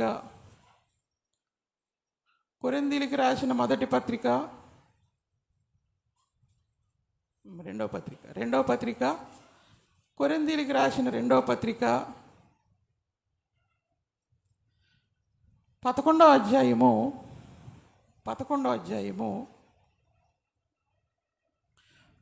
13 నుంచి చూద్దామా? ఏలయనగా అట్టివారు క్రీస్తు యొక్క అపోస్తుల వేషము ధరించుకొనిన వారై ఉండి దొంగ అపోస్తులను మోసగాండ్లకు పనివారునై ఉన్నారు. ఇది ఆశ్చర్యము కాదు. సాతాను తానే వెలుగుదూత వేషము ధరించుకుని ఉన్నాడు కనుక వాని పరిచారకులను నీతి పరిచారకుల వేషము ధరించుకొనుచు గొప్ప సంగతి కాదు. ఎవరట? దెయ్యం ఎలా పోత చేస్తుంది నీకు అంటే, వాడు ఎలాగొస్తాడట అండి? వారు వేషము ధరించుకుని. వేషం అంటే అమ్మా, వేషం అంటే నిజమా అబద్ధమా? అబద్ధం అండి. వేషం అంటే అబద్ధం. అండి, చిరంజీవి సినిమా చూసారా? రిక్షావాలా చిరంజీవి సినిమా ఎంతమంది చూసారు? చేతిలో పెట్టండి. రిక్షావాలా, మీరు అందరూ మంచి వాళ్ళు అయితే సినిమా చూడరు అయితే. రిక్షావాలలో ఆయన నిజంగా రిక్షానే దొక్కుతాడు ఆయన. ఆ సినిమా వరకే అదే వేషం అనమాట. ఆ వేషానికే నంది అవార్డులు, పంది అవార్డులు. ఆ వేషానికి ఏం చేస్తారు? చొక్కాలు చింపుకొని ఇక్కడ వాడికి పాలాభిషేకాలు చేసి, తల్లికి ఏమో కుక్కుడు బియ్యం ముద్ద పెట్టాడు కానీ వాడు అక్కడికి వెళ్ళి వాడికి పాలాభిషేకం చేస్తుంటాడు. ఇద్దరు దౌర్భాగ్యులు. వేషం అండి, అన్ని వేషాలు. ఆ వేషాలు, వేషము ధరించుకుంటాడట. నిజము కాదు, వేషము ధరించుకుని ఏమంటున్నాడు? వేషము ధరించుకుని ఏమంటున్నాడట? దొంగ అపోస్తులను మోసగాండ్రులకు పనివారునై ఉన్నారు. ఇది ఆశ్చర్యం కాదు. సాతాను తానే వెలుగుదూత వేషము ధరించుకుని ఉన్నాడు. వెలుగుదూత ఎవరు అమ్మా? కాదు కాదు, వెలుగుదూత ఎవరండి? పరిశుద్ధాత్ముడు. వెలుగుదూత, వెలుగు ఎవరు? వెలుగు ఎవరు? వెలుగు దూత వేషం వేసుకుంటారట. వేషము ధరించుకుని, నీతి పరిచారకుల వేషము ధరించుకుని. నీతి పరిచారకులు ఎవరు అమ్మా? నీతి పరిచారకులు ఎవరు? దేవుని సేవకులు, దేవునిలో ఉన్నవారు. ఈ దేవునిలో ఉన్నవారు వేషము ధరించుకుని ఏం చేస్తారట? గొప్ప సంగతి కాదు అంటున్నాడు. అంటే ఏమండి, అందుకే ఏ ఆత్మను పడితే ఆత్మను నమ్మొద్దు అంటాడు పేతురు గారు. పేతురు గారు కూడా ఆయా ఆత్మను దేవుని సంబంధమైనవో కావో మీరు సరిచేసుకుని మీ భక్తి జీవితాన్ని ముందుకు కొనసాగిందండి అంటారండి. అండి, లోకంలో ఎంతోమంది అబద్ధ ప్రవర్తలు ఉన్నారు, ఎంతోమంది అబద్ధ సేవకులు ఉన్నారు, మోసగాండ్లకు పనివారు. వాళ్ళు దేవుని సేవలోనే ఉన్నాం, దేవుని సేవ చేస్తున్నాం అంటారు. కానీ ఎవరంటారు వాళ్ళు? ఏమండి, సాతాను పనివారు, సాతాను పనివారు. వాళ్ళు కూడా బోధిస్తారు, వాళ్ళు కూడా బోధలు చేస్తారు. ఆ బోధలకు మనం ఏమైపోతాం? సాతాను బోధ చేస్తాడా? యేసుప్రభుతో ఏమంది? ఇక ఈ రాళ్ళను రట్లు చేసుకో అంటే ఏమండి, యేసుప్రభు వారు అంటారు, మనిషి రొట్టె వలన కాదు కానీ దేవుని నోట నుండి ప్రతి మాట వలన బ్రతుకుతాడు అంటాడు. అయితే ఆకాశం శిఖరానికి తీసుకుపోయి ఇప్పుడు ఏమైంది? కిందకు దూకు, నీ ప్రభు నువ్వు నీ కాళ్ళకి ఏ రాయి తగలకుండా నిన్ను కాపాడును అంటే మనం ఏమంటాం? అవును కదా, దేవుడి వాక్యంలో ఉంది కాబట్టి ఇప్పుడు మేడ నుంచి నిన్ను కింద దూకెత్తావా అండి? ఏ రాయి తగలకుండా ఉంటుందండి మేడకి కిందకు దూకుతావండి? నువ్వు ప్రయాణంలో ఉన్నప్పుడు ఏదైనా అనుకోకుండా ఏదైనా ప్రమాదం జరిగితే దేవుడు కాపాడుతాడు తప్ప, కావాలని వెళ్ళి నువ్వు ప్రమాదంలో చిక్కుకుంటానంటే దేవుడు ఎలా కాపాడుతాడండి? కాపాడుతాడమ్మా? దానికి అర్థం అది. కానీ ఏం చేస్తుంది? ఇప్పుడు మనకి ఏమనిపిస్తుంది? అవును కదా, ఇది మరి దేవుడు మనకి ఏ రాయి తగలకుండా మరి ఆయన కాపాడుతానంటున్నాడు కాబట్టి మనం ఏది చేసినా మంచిదేనండి. మనం ఏది చేసినా మంచిదేనా? అందుకే ఇలాంటి బోధలు, దెయ్యపు బోధలు, ఈ దెయ్యపు బోధలు విని ఇప్పుడు ఏమండి దేవుణ్ణి మనం తొలగించుకుంటాం, దేవునికి మనం లోబడము, దేవునికి స్థలం ఇయ్యము. ఏమండి వాడికే స్థలం ఇస్తాము. ఇందాకేమని చదువుకున్నాం తెస్సలోనిక పత్రికలో? ఏది దేవుడు అనపడినో, ఏది పూజింపదగినో దాని అంతటినీ ఎదిరించి వాడు తన్ను తాను దేవునిగా కనపరుచుకొనిచ్చు దేవుని ఆలయంలో కూర్చుంటాడు. జాగ్రత్త, ఎవడు మిమ్మల్ని మోసపరచకుండా చూసుకోండి. మోసపరిచేవారు అనేకులు వస్తారు కాబట్టి ఎవరు మిమ్మల్ని మోసపరచకుండా చూసుకోండి అని ఏమండి ప్రభు మనతో మాట్లాడుతూ ఉన్నాడండి. అనేకులు మోసపరిచేవారు వస్తూ ఉన్నారు, అనేకులు వస్తూ ఉన్నారు. ఈ మధ్య ఒకళ్ళు వస్తున్నారు, పరలోకపు తల్లట. పరలోకపు మనకు పరలోకంలో తల్లి ఉంది. ఆ తల్లిని నమ్మితే యేసు ప్రభువుని కాదు నమ్మవలసింది. ఇప్పుడు ఎవరిని నమ్మాలి? ఆ పరలోకపు తల్లిని నమ్మితేనే పరలోకం అంట. ఎక్కడుంది బైబిల్లో? అలా వచనాన్ని చూపిస్తారు. ఆ వచనం యొక్క అర్థం ఏంటో వారికి తెలియదు. నూతన యెరూషలేము అనగానే పరలోకాన్ని గురించి మాట్లాడతాడు. ఆ యెరూషలేము నీకు తల్లి అనగానే ఇదిగో యెరూషలేము తల్లి అన్నాడు కాబట్టి ఆ పరలోకపు తల్లి ఈమె అని ఏదేదో ఇలాంటి బోధలన్నీ కూడా వచ్చి ఏం చేస్తున్నారండి? లక్షల మంది అనుసరిస్తున్నారు, కోట్ల మంది అనుసరిస్తున్నారు ఆ సంఘాలని. అందుకే దేవుడు అంటున్నాడు, ఎవరిని కూడా మిమ్మల్ని మోసపరచకుండా చూసుకోండి, మోసపరిచేవారు అనేకులు వస్తారు అని దేవుడు మనతో మాట్లాడుతూ ఉన్నాడండి. దేవుడు మాటలో మాట్లాడుతున్నాడు ఏమండి. కాబట్టి మనము చాలా జాగ్రత్తగా దేవుని యొక్క వాక్యాన్ని చాలా జాగ్రత్తగా నేర్చుకుంటూ ఏమండి మనము చక్కగా భయంతో భక్తితో బ్రతికేవారిగా మనం ఉండాలి. మనము ఉండకపోతే, దేవునికి స్థానం లేకపోతే, నీ జీవితంలో దేవునికి స్థలం ఇవ్వకపోతే ఏమండి మన జీవితాలు బాగోవండి. ఎందుకు? దేవునికి స్థలం ఇవ్వకపోతే, దేవుని మాటకు, నన్ను ప్రేమించేవాడు ఏమన్నాడైనా, నన్ను ప్రేమించేవాడు నా మాటను గైకొంటాడు.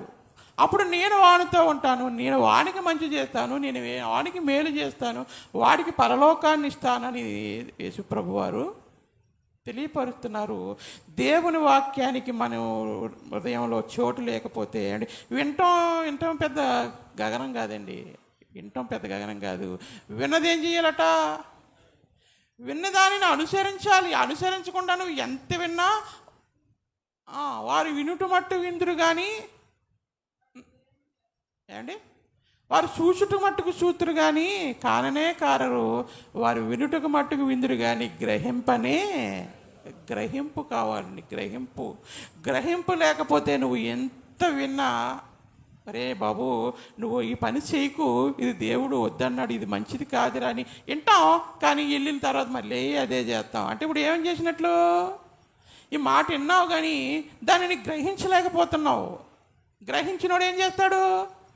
అమ్మ దేవుడు ఇలా బ్రతకొద్దు అంటున్నాడు, ఇగో ఇది చేయొద్దు అంటున్నాడు, ఇది తప్పు అంటున్నాడు, కాబట్టి నేను దాని జోలికి వెళ్ళకూడదు అని ఆ మాటలకి నువ్వు నీ హృదయంలో ఎప్పుడైతే చోటిస్తావో అప్పుడు నీకు మేలు జరగడం ప్రారంభమవుతాయి. అది చెడు జోలికి నువ్వు పోవు. మంచిగా బ్రతకడానికి ఇష్టపడతావు. మంచిగా బ్రతికినప్పుడు దేవుడు నీకు పరలోకాన్ని ఇస్తాడు. చూడండి, ఇర్మియా గ్రంథము వాడు ఎలా మోసగిస్తాడు. ఇర్మియా గ్రంథము 17వ అధ్యాయము 9వ వచనం చూడండి. ఇర్మియా గ్రంథము 17వ అధ్యాయము 9వ వచనం. ఏది మోసకరమైనదటమ్మా? హృదయము అన్నిటికంటే మోసకరమైనది, అది ఘోరమైన వ్యాధి గలది, దానిని గ్రహించగలవాడెవడు? అమ్మా, హృదయము అన్నిటికంటే మోసకరమైనదండి. అక్కడే కూర్చుంటాడు వాడు, వచ్చి నిన్ను మోసగిస్తాడు, నీ ఆలోచన తిప్పేస్తాడు. హృదయం అనగానే నీ ఆలోచనల్లోని మార్పు కలిగిస్తాడు. హృదయం అన్నిటికంటే మోసకరమైన, అది ఘోరమైన వ్యాధితో ఉందండి. వ్యాధి, రోగం, కనపడని రోగగ్రస్తులుగా ఈరోజు అనేకులు ఉన్నారు. కనపడని రోగగ్రస్తులుగా ఉన్నారండి. రోగగ్రస్తులుగా వారి హృదయానికి భయంకరమైన రోగముతో ఉన్నారు. దానిని గ్రహించేవాడు ఎవడూ లేడు. నా హృదయం ఘోరమైన వ్యాధితో ఉంది. ఆ వ్యాధిని నేను తొలగించుకోవాలి అనే ఆలోచనలు ఈరోజు మనలో లేవు. ఎందుకు? అది ఎలా ఘోరమైనదిగా మారిపోతుందని మనం జాగ్రత్తగా ఆలోచించినట్లయితే ఏమండి, ఆ మాటలకు, దేవుడి మాటలకు మన హృదయంలో చోటు ఇవ్వడానికి అసలుకే మనకి ఇష్టపడము. దేవుని వాక్యం అనే మందు వేయడానికి, మందు తాగితే రోగం ఏమవుద్ది అమ్మా? మందు వేసుకుంటే రోగం పోతుంది, కానీ ఆ మందు వేసుకోవడానికి మనకి ఇష్టం ఉండదు. మందు అంటే ఆ మందు అని కనుక, ఆ మందు కాదు, మెడిసిన్ ఏమండి. అది వేసుకుంటే ఏమవుద్దట? నీలో ఉన్న రోగము తొలగిపోతుంది. ఏమైపోద్దమ్మా? నీలో ఉన్న రోగము తొలగిపోతుంది. ఆ హృదయం అన్నిటికంటే మోసకరమైనది కాబట్టి ఆ హృదయంలోనికి వాడు వస్తాడండి. ఇస్కరియోతు యోధ ఏమయ్యాడు? యేసు ప్రభుతోనే జరుగుతున్నాడు ఇది తన జీవితం. కానీ సాతాను ఏం చేసిందట? సాతాను ఇదివరకే తన హృదయంలో ఆలోచన పుట్టించాడు. వాడి హృదయాన్ని చెరిపేశాడండి దుష్టుడు. ఏం చేశాడు? హృదయాన్ని చెరిపేశాడు. ఇదిగో యేసు ప్రభు వారిని అప్పగించు, యేసు ప్రభు వారిని అప్పగించు, 30 ఎండి నాణాలు వస్తాయి, యేసు ప్రభు వారిని అప్పగించు అని వాడిని ప్రేరేపించాడు. ఇప్పుడు ఏం చేశాడు? యేసు ప్రభు వారిని అప్పగించాడండి. అప్పగించిన తర్వాత యేసు ప్రభు వారు పడుతున్న బాధలు, ఆ శిలువ మరణం అన్నీ చూస్తున్నాడు. చూసి ఆ వెండి నాణ్యాలు పట్టుకొని వచ్చి, నాకొద్దు ఈ వెండి నాణ్యాలు, నిరపరాధి రక్తాన్ని నేను ఒలికిస్తున్నాను, వద్దు అని చెప్పినప్పుడు మరలా ఏం పుట్టించింది? నీ బ్రతుకు చెడ, అలాంటి నీతిమంతుణ్ణి చంపడానికి నువ్వు కారకుడు అయ్యావా? ఎందుకురా నీ బ్రతుకు? సావు అని మరలా ప్రేరేపిస్తుంది. చూసారండి? ముందేం చేసింది? వెండి నాణాల కొరకు ఆశపడి ఆశలు పుట్టించి ప్రభువుని అప్పగించేటట్టు చేసింది. తర్వాత ఏమంటుంది? ఆ నీతిమంతుడైన ఆయనని అప్పగిస్తావా? నువ్వు ఒక మనిషివేనా? సావరైంద్ర అన్నబడి అని మరలా ప్రేరేపిస్తుందండి. ఇప్పుడు ఏం చేశాడు వాడు? తన హృదయం చెడిపోయింది, ఘోరమైన వ్యాధితో బాధపడుతుంది. ఆ వ్యాధి ముదిరి ఏమైపోయింది? ఉరు పెట్టుకుని చచ్చిపోయాడండి ఇస్కరియోతు యోధ. చచ్చిపోవడానికి గల కారణం ఏంటి అమ్మా? యేసు ప్రభు వారు 12 మంది శిష్యులతోనే ఆయన ఒక్కడుగా ఉన్నాడు కదా, మిగిలిన వారు బాగానే ఉన్నారు, ఈయనెందుకు చచ్చిపోయాడండి? ఇస్కరియోతు యోధ అని దుష్టుడు ఏం చేశాడట? తన హృదయములో ఆలోచన పుట్టించి ఏం చేశాడు? ప్రభువుకి స్థానం లేకుండా చేసేసిందండి. ఏం చేసిందమ్మా? ప్రభువుకి స్థానం లేకుండా చేసేసింది. అప్పుడు వాడికి స్థానం ఇచ్చినప్పుడు ఏమైపోడు చెప్ప? వాడు మనకు మంచి చేసేవాడు కాదండి. వాడు ఎవడు? దేవుడు మంచి చేస్తానని నీ హృదయాన్ని తట్టుచున్నాడు, కానీ మనం తీయము. కానీ వాడు నీకు కీడు చేసేవాడు, వాడు సైలెంట్గా వస్తాడు. పువ్వులు వేసి మరీ ఆహ్వానిస్తాము వాడిని. పువ్వులు వేసి మరీ, రెడ్ కార్పెట్ వేసి మరీ వాడిని మనం ఆహ్వానిస్తాము. ఇందుకు వాడు కీడు చేసేవాడని నువ్వు గుర్తించలేకపోతున్నావు. మేలు చేసేవాడినేమో దూరం పెడుతున్నావు, కీడు చేసేవాడినేమో మనం ఆహ్వానిస్తున్నాం. అందుకే మోసపోతున్నాం. కాబట్టి ఏమంటున్నాడు ప్రభు? మోసపోకండి అంటున్నాడు. ఏమంటున్నాడమ్మా?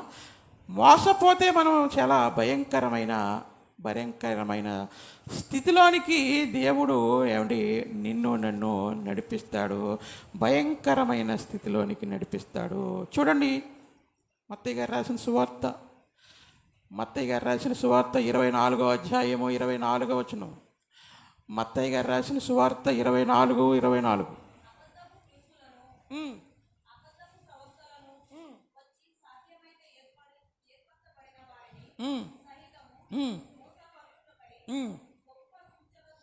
గొప్ప సూచక క్రియలను, మహత్కార్యములను కనబరిచెదరు. ఎవరట? క్రీస్తున్నాడు. అబద్ధ క్రీస్తులు ఎవరండి? నేనే క్రీస్తుని లోకంలో ఎంతోమంది వస్తున్నారు. నేనే క్రీస్తుని అండి. ప్రవర్తలు తెలుసు మనకి. ఇప్పుడు ఏమంటారు? అబద్ధ ప్రవర్తలు వచ్చి సాధ్యమైతే ఎవరిని మోసగిస్తున్నారటమ్మా? చెప్పాలి. ఎవరిని మోసగిస్తున్నారు? చక్కగా దేవునిలో కొనసాగుతున్న వారిని, ప్రభువునికి చోటిచ్చి బ్రతుకుతున్న వారి జీవితాలలోనికి మరలా వీడు ఏదో విధముగా వస్తే ఏం చేస్తున్నాడు అంటే సాధ్యమైతే ఏర్పరచబడిన వారిని సహితము మోసపుచ్చుచు గొప్ప సూచక క్రియలను, మహత్కార్యములను అగపరిచెదరు. గొప్ప సూచక్రియలను, మహత్కార్యాలను అగపరిచెదరు అట. చాలామంది వెళ్తున్నారండి. అక్కడ ఇది జరుగుతుందట, అక్కడ ఇది జరుగుతుందట అని కుంటువాడిని నడిపిస్తేస్తున్నారట. కడుపులో గడ్డలు పోతున్నాయట. తలనొప్పి పోతుందట, కానీ ఏమండి కళ్ళు లేనివాడికి మాత్రం కళ్ళు రావు. కడుపులో గడ్డలు పోతాయి కానీ కళ్ళు లేనివాడికి కళ్ళు రావండి. ఇది అగపరచడం అంటే ఇలాంటి కార్యక్రమాలు చేసేవాళ్ళు ఎందరో ఉన్నారండి.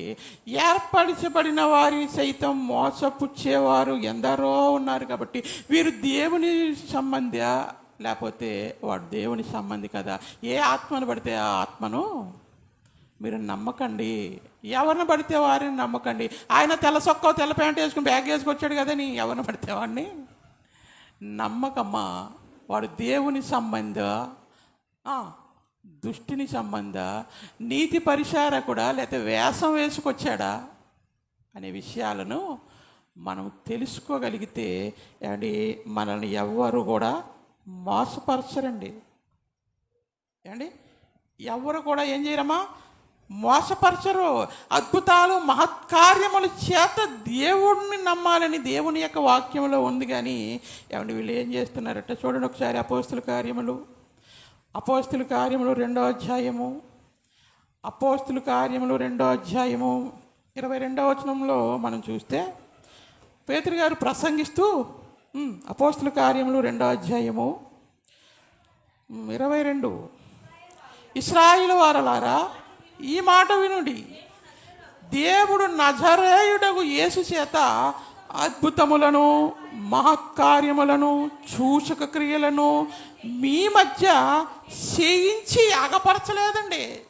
అగపరచలేదు, చేయించి ఆయనను తన వలన మెప్పు పొందిన వానిగా మీకు కనపరచెను. మీకు కనపరిచాడు కదా, దేవుణ్ణి కనపరిచాడు కదా.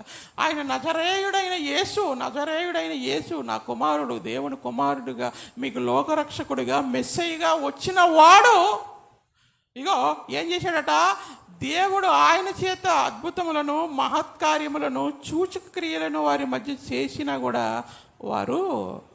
వారు నిజంగా చేసిన నమ్మలేదండి. ఇప్పుడు అగపరుస్తున్నారు. ఇప్పుడు వెలుగుదోత వేత వేసుకుని ఏమండి అబద్ధ ప్రవక్తలు, అబద్ధ బోధకులు ఏం చేస్తారట, అగపరుస్తున్నారు. అక్కడికి వెళితే ఇది జరుగుతుంది, ఇక్కడికి వెళితే అది జరుగుతుంది, ఎక్కడికి వెళితే అది జరుగుతుంది అండి. జరిగే కాడ దేవుడు శక్తి ఉన్నవాడు ఏదైనా చేయగలడా, కొన్ని చేయగలడా అమ్మ చెప్పాలి. దేవుని శక్తి కొన్నిట్లకి పరిమితమా, అన్నిట్లకినా? అన్నీ చేయాలని, చేయగలిగితే అన్నీ చేయాలి, లేకపోతే నోరు మూసుకుని ఉండాలి. కళ్ళేమో కనపడవు, కళ్ళు లేనాడు కళ్ళు అయితే రావు, కానీ కడుపులో ఉన్న గడ్డలకు ఇంత గడ్డలు ఉన్న కరిగిపోతాయట. ఎందుకు? అవి కరిగినయో ఉన్నాయో లేవో మనకి ఏం తెలుస్తుంది? కనబడేస్తుంది అండి, కనబడి రావు, కనబడవు. ఇలాగ అగపరుస్తారు అంటున్నారు. అండ్ ఇలాంటి కార్యక్రమాలు ఎందరో జరిగిస్తున్నారు. వారే ఎక్కువ ఇష్టం మనకి. మంచిగా వాక్యం చెప్పి నేను గద్దించి సరిగా మంచిగా నడిపించేవాడికి అక్కడ మనకి ఎక్కదు. అక్కడికి వెళ్ళి డప్పులు కొట్టి డోలు కొట్టి డమా డుమా డమా డిమా కేకలు వేస్తుంటే అబ్బబ్బబ్బబ్బ అయ్యగారు ఎంత గొప్ప అయ్యగారు, అయ్యగారు ఎంత గొప్ప అయ్యగారు. ఏమండి ఎందుకు? మోసగిస్తున్నాడు, వాడు మోసగిస్తున్నాడు, నిన్ను మోసగిస్తున్నాడు, నిన్ను సత్యము నుండి తీసుకుపోతున్నాడు పక్కకి. సత్యము నుండి చెప్తున్నాడు, ఏర్పరచబడిన వారిని సహితము మోసపుచ్చుతారు వాళ్ళు. మోసపుచ్చేవారిగా వారు మారిపోతాడని ఏమండి ప్రభువు చెబుతున్నాడండి. చూడండి ఒకసారి చూద్దాం. తెస్సలోనికలకు రాసిన రెండవ పత్రిక, తెస్సలోనికలకు రాసిన రెండవ పత్రిక 2వ అధ్యాయము, తెస్సలోనికలకు రాసిన రెండవ పత్రిక 2వ అధ్యాయము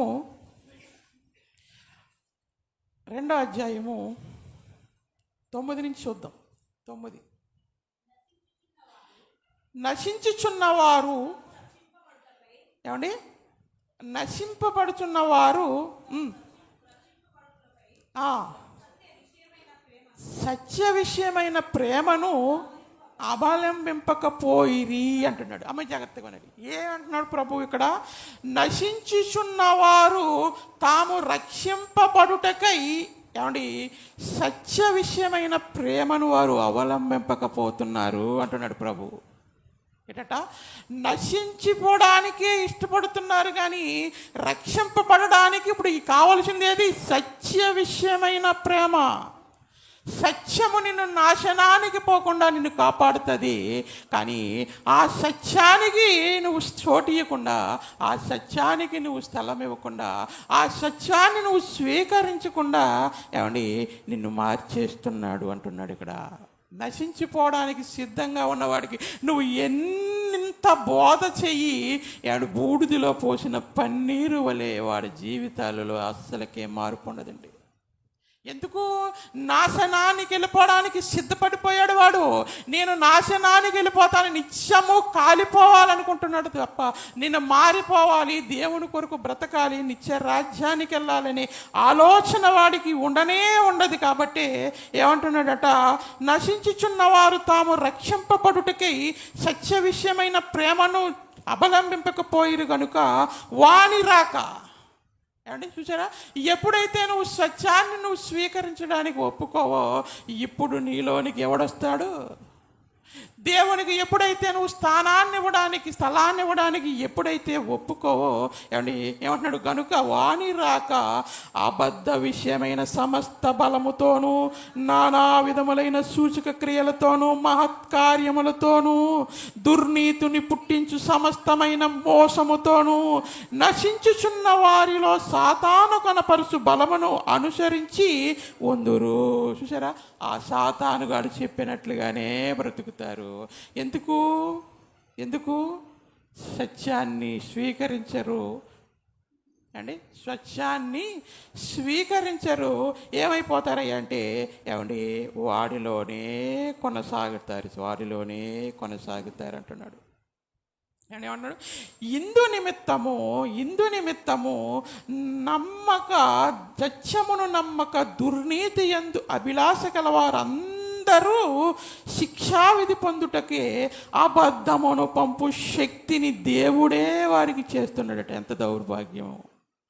దేవుడే అండి ఎంత ఇసిగిపోతే దేవుడు దుష్టుడికి నిన్ను అప్పగిస్తాడు అండి.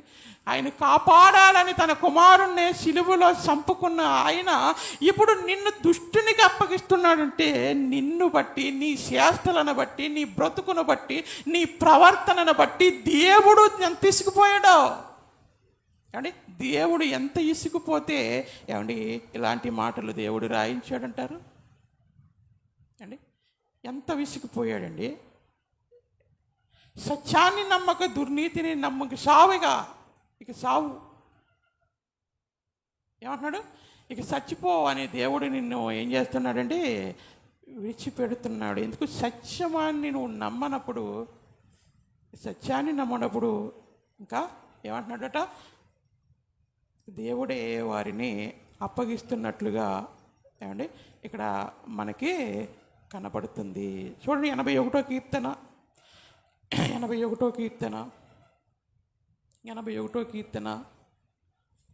వచనం చూడండి. 81వ కీర్తన 11వ వచనం. 81వ కీర్తన 11.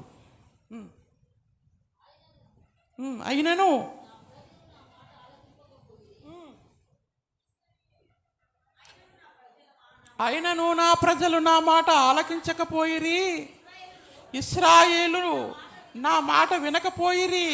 అమ్మ వినాలి. ఏమంటున్నాడు? దేవుడు ఎంతో మంది ప్రవక్తలతో చెప్పిస్తున్నాడండి. ఒక నాయకుడు అయిన మోషేను ఏర్పాటు చేసి, సాత్వికుడైన నాయకుడిని ఏర్పాటు చేసి వారిని మంచి మార్గంలో నడిపించడానికి దేవుడు వారిని ఎన్నుకొని వీరిని మంచిగా బ్రతకడానికి దేవుడు ధర్మశాస్త్రాన్ని ఇచ్చి దాని ప్రకారంగా మీరు బ్రతకండి ఎన్నో మాటలు చెప్పిస్తున్నా అయినను నా ప్రజలు నా మాట ఆలకింపకపోయిరి, ఇశ్రాయేలు నా మాట వినకపోయిరి అంటున్నాడు. ఎన్ని చేశాడో దేవుడు వారి జీవితాలను మార్చాలని, ఎన్ని చేశాడో, ఎంతగా ప్రయాసపడ్డాడో. ఇందాక ఫస్ట్ మెసేజ్ ఉన్నాం కదా, ఎంతగా ప్రయాసపడ్డారో కానీ దేవుడు చేసిన మేలును మర్చిపోయారు అండి వాళ్ళు. అండి తుచ్చమైన మాంసము కొరకు, ఉల్లిగడ్డల కొరకు, ఆకుకూరల కొరకు, కీరకాయల కొరకు మరలా ఎక్కడికి పోవాలనుకున్నారు వాళ్ళు?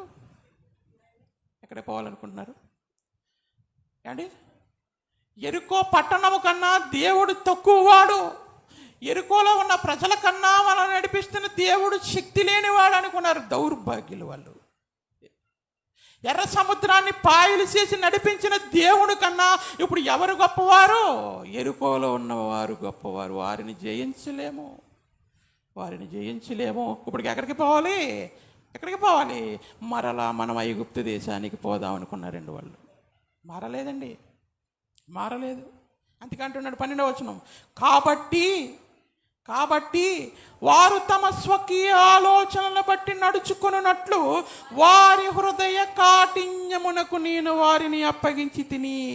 వారి హృదయ కాఠిన్యము, నీ హృదయము కఠినమైపోయింది అంటే కఠినమైన హృదయం. అందుకే అన్నాడు హృదయం అన్నిటికంటే మోసకరమైనది, అది ఘోరమైన వ్యాధి గలది, దీన్ని ఎవడు గ్రహింపగలడో, దీన్ని ఎవరు గ్రహింపగలడో.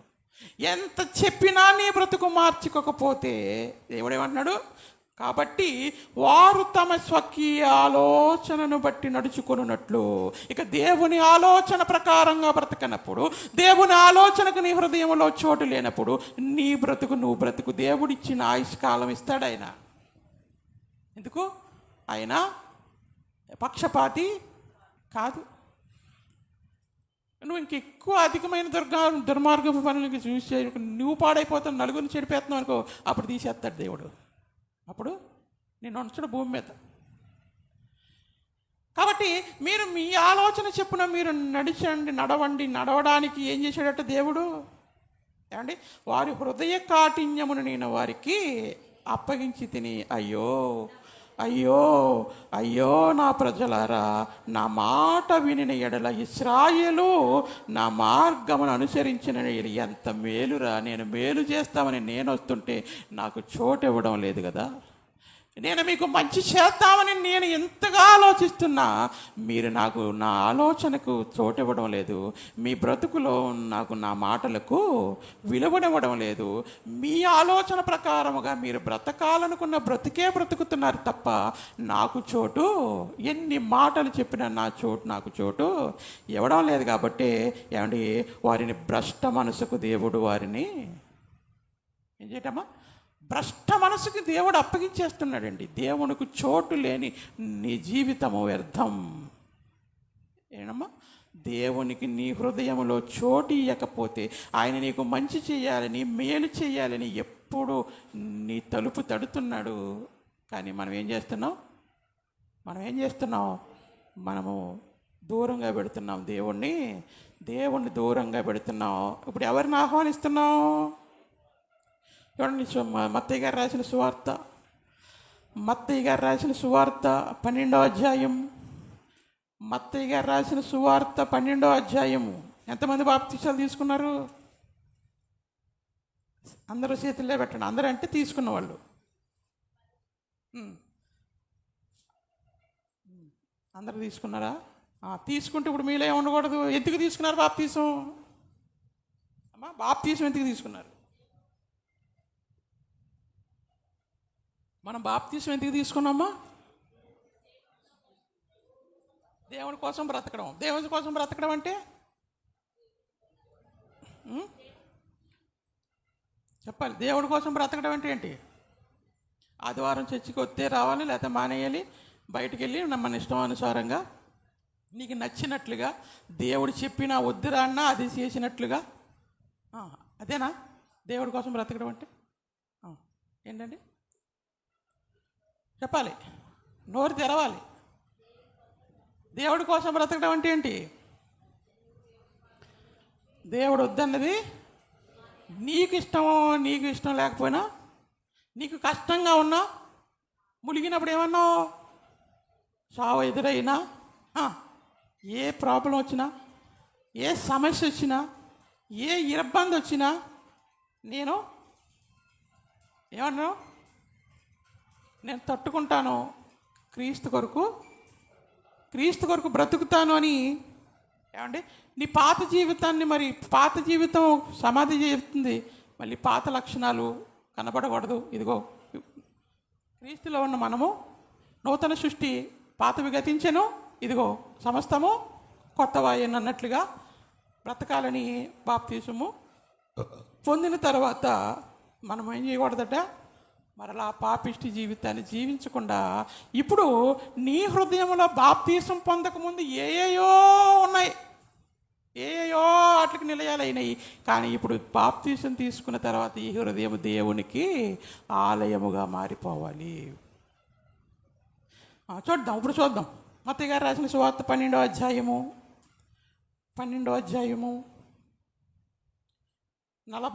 వచనం చూడండి. 43వ వచనం, మత్తయి గారు రాసిన సువార్త 12వ అధ్యాయము 43. అపవిత్రాత్మ ఎప్పుడు వదిలిపోతే ఒక అపవిత్రాత్మ అమ్మా, ఎప్పుడు నీ అపవిత్రాత్మ నీలో నుండి వెళ్ళిపోద్ది చెప్పండి? మారు మనసు పొంది బాప్తీసం పొందినప్పుడు నీలో ఏమి ఉండదు. తర్వాత అది విశ్రాంతి వెతుకుచు నీరు లేని చోట్ల తిరుగుచుండును. విశ్రాంతి దొరకనందున అది వదిలి వచ్చిన నా ఇంటిని ఎల్లిదాం అనుకుని వచ్చి, అమ్మ వినాలి, అపవిత్రాత్మ నీలో ఉంది కాబట్టే నిన్ను ఏం చేసింది? దేవునికి దూరం చేసింది. దేవుని కృప వలన మారు మనసు పశ్చాత్తాపముతో బాప్తీసం తీసుకున్న తర్వాత నీలో నుండి వెళ్ళిపోయింది. అది వెళ్ళిపోయి అది తిరుగుతుందట, మరలా వస్తుందటండి. చూడండి, చదవండి. ఆ ఇంట ఎవరునూ లేక అది ఊడ్చి అమర్చి ఉండుట చూచి ఎలాగుందట? ఎప్పుడైతే బాప్తీసం తీసుకున్న తర్వాత నీ హృదయం శుద్ధి అయిపోయిందో, నీ జీవితం శుద్ధి అయిపోయిందో, ఇప్పుడు నీ జీవితంలో ప్రభువుకి స్థానం ఉండాలి, వాక్యానికి స్థానం ఉండాలి, ప్రార్థనకి స్థానం ఉండాలి, దేవుని వాక్కులకు స్నానముతో ఉండవలసిన నీ హృదయం నీళ్ళు ఇప్పుడు ఏమైపోయింది? ఖాళీగా ఉంది. ప్రార్థన లేదు, వాక్యం లేదు, భక్తి లేదు, భయం లేదు. తర్వాత ఖాళీగా ఉండడం చూసి ఏం చేస్తుందట? ఖాళీగా టూలెట్ బోర్డు పెడితే ఏమవుతుందమ్మా? టూలెట్ బోర్డు పెడితే ఏమవుతాం? అమ్మ మేము వచ్చేస్తామని ఆ ఇంట్లోకి మనం వెళ్తాం. బోర్డు లేకపోతే అంటే నీ హృదయానికి ఇప్పుడు ఏ బోర్డు పెట్టావు? బాప్తీసం తీసుకుని ఖాళీగా ఉంది, టూలెట్ బోర్డు పెట్టు. ఇప్పుడు ఎవడొస్తున్నాడు అమ్మా? ఎవడొస్తున్నారమ్మా? మంచి ఇల్లు కట్టుకున్నాం, కొత్త ఇల్లు కట్టుకుని మనమేమో గుడిసెలో ఉండి టూలెట్ బోర్డు పెడితే ఎలా ఉంటుంది? ఎలా ఉంటుంది? ఇప్పుడు మనం చక్కగా దేవునిలో ఎదుగుతూ, వాక్యంలో ఎదుగుతూ, భక్తిలో, భయంలో మనం బ్రతుకుతున్నప్పుడు నీ ఇల్లు ఎలా ఉంటుంది? ఖాళీ ఉండదు. ఇంకా అమ్మో దేవుడితో భక్తిలో భయంలో బ్రతుకుతున్నారు వాళ్ళని దుష్టుడైన వాడు నీలోనికి వచ్చిన నీలో ఉన్న భక్తి, నీలో ఉన్న వాక్యము, నీలో ఉన్న ప్రార్థన జీవితం వలన వాడు నిన్ను అంత బేగా మోసపుచ్చలేడండి, నిన్ను పాడు చేయలేడు వాడు. ఇప్పుడు ఎలా ఉందంటే ఇల్లు ఖాళీగా ఉన్నట్టు చూసి వాడు ఏం చేశాడట? ఒక మంచి ఆలోచన చేశాడండి. వాడు ఏం ఆలోచన చేశాడు? తనకంటే చెడ్డవైన ఎవరట? తనకంటే చెడ్డవైన మరి 7 దెయ్యములను ఎంటబెట్టుకుని వచ్చెను. అవి దానిలో ప్రవేశించి అక్కడనే కాపురం వేసేసినాయండి. ఇంకా ఎక్కడా? బాప్తీసం తీసుకున్నా అండి మనం దెయ్యము వారిగా ఎలా మారిపోతామంటే, దేవునికి స్థానము లేని మన జీవితంలోనికి మరలా ఎవరు వస్తారు అమ్మా? ఎవడొస్తాడు? మరలా వాడొస్తాడు. అమ్మో నేను ఒక్కటే ఉంటేనే వాడిని కంట్రోల్ చేయలేకపోయాను, ఇప్పుడు వాడిని ఏం చేయాలి? తనకంటే చెడ్డమైన వాడే చెడ్డవాడు, తనకంటే చెడ్డమైన మరి 7 దెయ్యములు ఎంట పెట్టుకుని 7 1 ఎంత? 8 మంది వచ్చి ఎక్కడ కాపురం పెట్టినాయమ్మా? ఎక్కడ కాపురం పెట్టినాయి? ఎక్కడ కాపురం ఉన్నాయి? నీ హృదయములో కాపురం ఉన్నవి. నీ హృదయంలో కాపురం ఉంటే నీ స్థితి ఏమైపోతుందంటే, అందుచేత మనుష్యుని కడపటి స్థితి కంటే కడపటి స్థితి మొదటి స్థితి కంటే చెడ్డదైపోతుంది.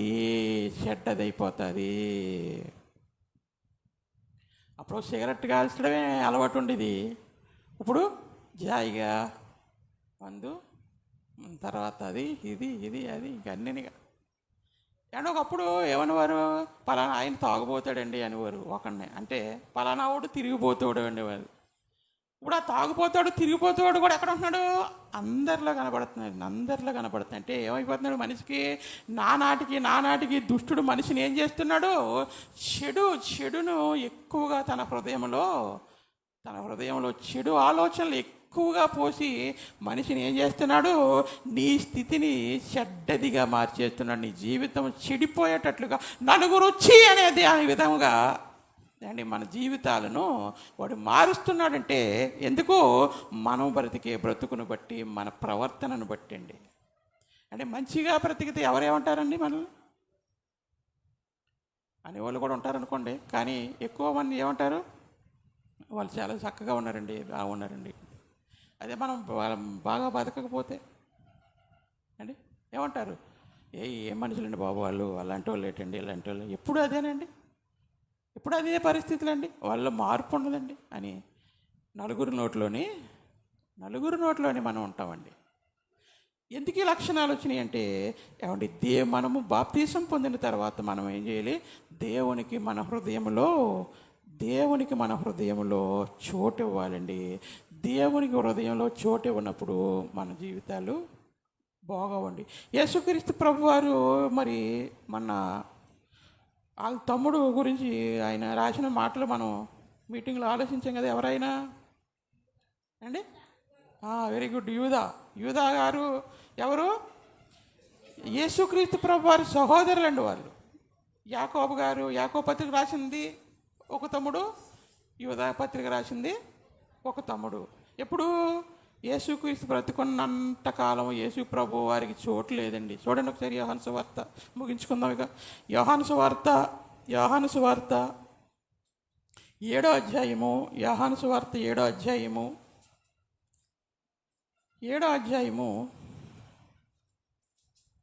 3వ వచనం చూడండి. 3వ వచనం, ఆయన సహోదరులు ఆయనను చూచి, నీవు చేయించిన క్రియలో నీ శిష్యులు చూసినట్లు ఈ స్థలమును విడిచి యోదయకి వెళ్ళిపో, నువ్వు ఇక్కడ ఉండక అసలు. ఎవరిని, యేసుక్రీస్తు ప్రభు వారిని ఏంటి, శిష్యులు కాదు తమ్ముళ్ళు ఏమంటున్నారు, తన సహోదరులు ఏమంటున్నారు, నువ్వు ఇక్కడ ఉండక అసలు, పో ఇక్కడి నుంచి, పో అక్కడికే పో అండి. అంటే యేసుక్రీస్తు ప్రభు వారి యొక్క ఆయన్ని తన సహోదరులు కూడా ఉండడానికి ఇష్టపడలేదు. ఆయన అక్కడ ఉండడానికి ఇష్టపడలేదు. ఎందుకంటే అప్పటి వరకు వారి హృదయం ఏమైపోయింది దుష్టునితో, అపవిత్రాత్మతో నిండిపోయిన వారిగా వారు ఉన్నారు. ఎప్పుడైతే యేసు ప్రభు వారు చనిపోయిన తర్వాత అప్పుడు తెలుసుకుని మారు మనసు పొంది ఇప్పుడు ఆయనని అన్నయ్యగా కాదు, ఆయనే నా దేవుడు, ఆయనే నా రక్షకుడు, ఆయనే మా సమస్తం. మరి బ్రతికున్నప్పుడు తెలుసుకుంటే ఎంత బాగుండు బ్రతికున్నప్పుడు ఎంత బాగుండండి. బ్రతికున్నప్పుడు చోటు లేకపోయారు. చనిపోయిన తర్వాత ఆయన గురించి తెలుసుకుని ఎంత కుళ్ళి ఏడుచుంటారండి. వాళ్ళు ఏడుచుంటారంటారమ్మా, అయ్యో లోకరక్షకుడు నా అన్నగా వస్తే ఆయన ఇంటిలోంచి నెట్టేసామయ్యా మేము అని ఎంత బాధపడి ఉంటారండి వాళ్ళు. ఈరోజు దేవుడు నీ యొద్దకు వస్తున్నాడు. ఎన్నిసార్లు నెట్టేస్తున్నావు దేవుణ్ణి, ఎన్నిసార్లు నెట్టేస్తున్నావు ఆయన్ని, ఎన్నిసార్లు నెట్టేస్తున్నా. నీ హృదయంలో స్థానం లేకుండా, నీ జీవితంలో స్థానం లేకుండా ఎన్నిసార్లు మనం దేవుణ్ణి నెట్టేస్తున్నాము అండి. ఒకసారి ఆలోచించు. ఒకసారి మనము ఆలోచన చేయాలి. దేవునికి స్థానాన్ని ఇవ్వాలండి. ఎప్పుడైతే స్థానం ఇచ్చారో పరిశుద్ధ గ్రంథములో వారు గ్రంథాలు రాశారు, పత్రికలు రాశారు. సమాజానికి బోధించేవారిగా, సమాజానికి వారు ఎంతగానో ఉపయోగకరంగా ఎప్పుడు మారారు వారి జీవితం. ప్రభువుని ఎప్పుడైతే వారు చేర్చుకున్నారో ఎప్పుడైతే వారు చేర్చుకున్నారో, ఎప్పుడైతే ప్రభువుకు స్థలాన్ని ఇచ్చారో వారి జీవితాలు గొప్పగా కనపడతాయండి. అలాంటి జీవితాలు మనము కూడా జీవించాలి. దేవునికి స్థానం ఆయన అడుగుతున్నాడు చూడండి, నాకు స్థలం ఇయ్యుడని. నాకు స్థలం ఇస్తే మీ జీవితంలో గొప్ప కార్యాన్ని నేను చేస్తానని ఆయన చెప్తున్నాడు. ఆ ఒక్క వచనాన్ని చూసి ముగించేసుకుందాం. మత్తయ్య గారు రాసిన సువార్త 9వ అధ్యాయం చూడండి. మత్తయ్య గారు రాసిన సువార్త 9వ అధ్యాయంలో ఇక్కడ ఒక అధికారి యొక్క కుమార్తె చనిపోతుందండి. చనిపోయిన తర్వాత ఆయన ఏం చేస్తాడంటే 24వ వచనం, ఆయన వచ్చి ప్రభువుని అడుగుతాడు, ప్రభువా నా కుమార్తె చనిపోయింది, నీ వచ్చి నీ చెయ్యి చాచి ఆమె మీద ఉంచుము, ఆమె బ్రతుకుతుంది. అవి ఎంత విశ్వాసం అండి ఈయనకి, ఎవరికి? ఆ అధికారికి ఎంత విశ్వాసమో. ఏమంటున్నాడు, చనిపోయింది, నా కుమార్తె చనిపోయింది, నువ్వు వచ్చి చెయ్యి చాపితే చాలు నా బిడ్డ ఏమవుతుంది. అబ్బా ఎంత గొప్ప విశ్వాసం అండి. యేసు ప్రభు వారు వెళ్తున్నాడు అండి, చూడండి 23వ వచనం 24వ వచనం 23 చూడండి. అంతలో యేసు అధికారి ఇంటికి వచ్చి పిల్లన గ్రోబులు వాయించు వారిని గొల్లు చేయుచుండు జనసమూహమును చూసి, తలమీయుడి, ఈ చిన్నది నిద్రించుచున్నదే కానీ చనిపోలేదని వారితో చెప్పగా వారు ఆయనని ఏమన్నారు, అపహాసం చేస్తున్నారు. ఏం మాట్లాడుతున్నాడు ఈయన? చనిపోయింది, ఆల్రెడీ ఏమొచ్చేసినాయట, డప్పు డోమాలాలు వచ్చేసినాయి తీసిపోవడానికి. ఎక్కడికి అండి, పాతి పెట్టడానికి ఏమొచ్చేసినాయి, పిల్లల గ్రోవులు వాయించేవారు డప్పులు డోళ్ళు వచ్చేసినాయి. అక్కడ ఏం చేస్తున్నారు, గొల్లు చేస్తున్నారు, ఏడుసేవాళ్ళు ఏడుస్తున్నారు, వీళ్ళేమో సిద్ధంగా ఉన్నారు. ఇప్పుడేమో ప్రభు వచ్చాడు, అక్కడ ఖాళీ లేదు, లోనికి వెళ్ళడానికి ఖాళీ లేదండి. ఇప్పుడు ప్రభు ఏమంటున్నాడు, వచ్చి స్థలమీయుడే, దేవునికి స్తోత్రం కలుగును గాక. ఏమండి, నాకు స్థలం ఇవ్వండి, గొప్ప కార్యాన్ని నేను చేస్తాను అంటున్నాడండి. ఎప్పుడైతే ఆయన లోనికి వెళ్ళాడో, ఏమండి వెళ్ళి ఏమంటున్నాడు, ఆయన లోపలికి వెళ్ళి ఆమె చెయ్యి పట్టుకొనగానే ఆ చిన్నది లేచెను. దేవునికి స్తోత్రం కలుగును గాక.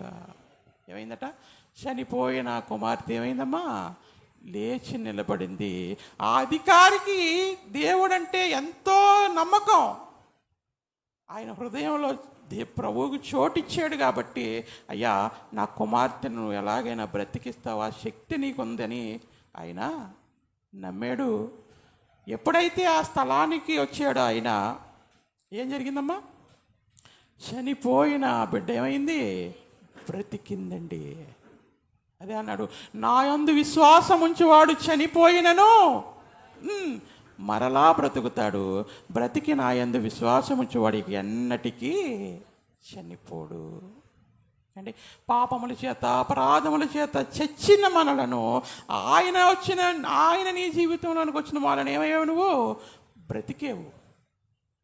ఏమయ్యమ్మా, బ్రతికేవు. కాబట్టి ఏమండి, దేవుడు ఆయనకి చలవిచ్చేవారిగా మన జీవితాలు ఉన్నట్లయితే దేవుడు మన జీవితంలో గొప్ప కార్యాలు జరిగిస్తాడు. మోర్చపరిచే ఆత్మలు ఎన్నో ఉన్నవి. ఏ విధము చేతనైనా నిన్ను పరలోకం చేరకుండా దురాత్మ సమూహాలున్నవి. అవి ఎవరిని ప్రేరేపిస్తాయో, నీ ఇంట్లో నీ భార్యనే ప్రేరేపిస్తాయో, నీ భర్తనే ప్రేరేపిస్తాయో, నీ తల్లినే ప్రేరేపిస్తాయో, నీ బిడ్డలనే ప్రేరేపిస్తాయో, లేకపోతే ఈ బయట ఉన్న వారినే ప్రేరేపిస్తాయో, ఏ విధము చేతనైనా సరే నిన్ను ఆ భక్తి నుండి, ఆ భయం నుండి నిన్ను తొలగించి నీలోనికి రావడానికి నువ్వు జరిగిస్తున్న దేవునికి మహిమ జరగకుండా నిన్ను ఆపడానికి వాడు ఎలాగైనా సరే నిన్ను మోసగించడానికి నీలోనికి రావడానికి సిద్ధంగా ఉన్నాడు. కాబట్టి దేవుని ఎడల నిర్లక్ష్యంతో ఉండకండి. దయచేసి 2 చేతులు మొక్కుతాను, మీరు దేవుని ఎడల నిర్లక్ష్యంతో ఉండకండి. ఆయనని మీ హృదయంలో చేర్చుకోండి. ఆయనకి మీ జీవితంలో స్థలాన్ని ఇవ్వండి. అప్పుడు దేవుడు గొప్ప కార్యాలు మన బ్రతుకుల్లో గొప్ప కార్యాలు జరిగిస్తాడు. దేవుడు నాకు ఇది చేయడం లేదు అంటున్నావు. నేను అసలు సరిగా ఉంటున్నానా దేవునిలో? నేను సమయానికి మందిరానికి వెళ్ళగలుగుతున్నానా? దేవుని పని నేను చేస్తున్నానా? దేవునికి ఇవ్వగలుగుతున్నానా? ఇవి ఇవి ఏమి చేయమండి మనం. దేవుడు నాకు అది చేస్తలేదు, దేవుడు నాకు ఇది చేస్తలేదు అంటే దేవునికి నువ్వు స్థానాన్ని ఇచ్చి చూడు, నీ హృదయంలో స్థానాన్ని ఇచ్చి చూడు. ఆయన నీ జీవితంలో అద్భుతాలు ఆశ్చర్యాలు జరిగించి నిన్ను పరలోకానికి ఆయన చేరుస్తాడు. కాబట్టి ఆలోచించండి ఏమండి, మనం మోసపోవద్దు. ఏ విషయంలో మోసపోకుండా మనం చాలా మెలకువగలిగి చాలా జాగ్రత్తగా ఏమండి బాప్తీసం తీసుకున్న తర్వాత ఈ ఇల్లు ఖాళీగా ఉండకూడదు. అలాగని దుష్టుడు వచ్చేటట్లుగా ఉండకూడదు.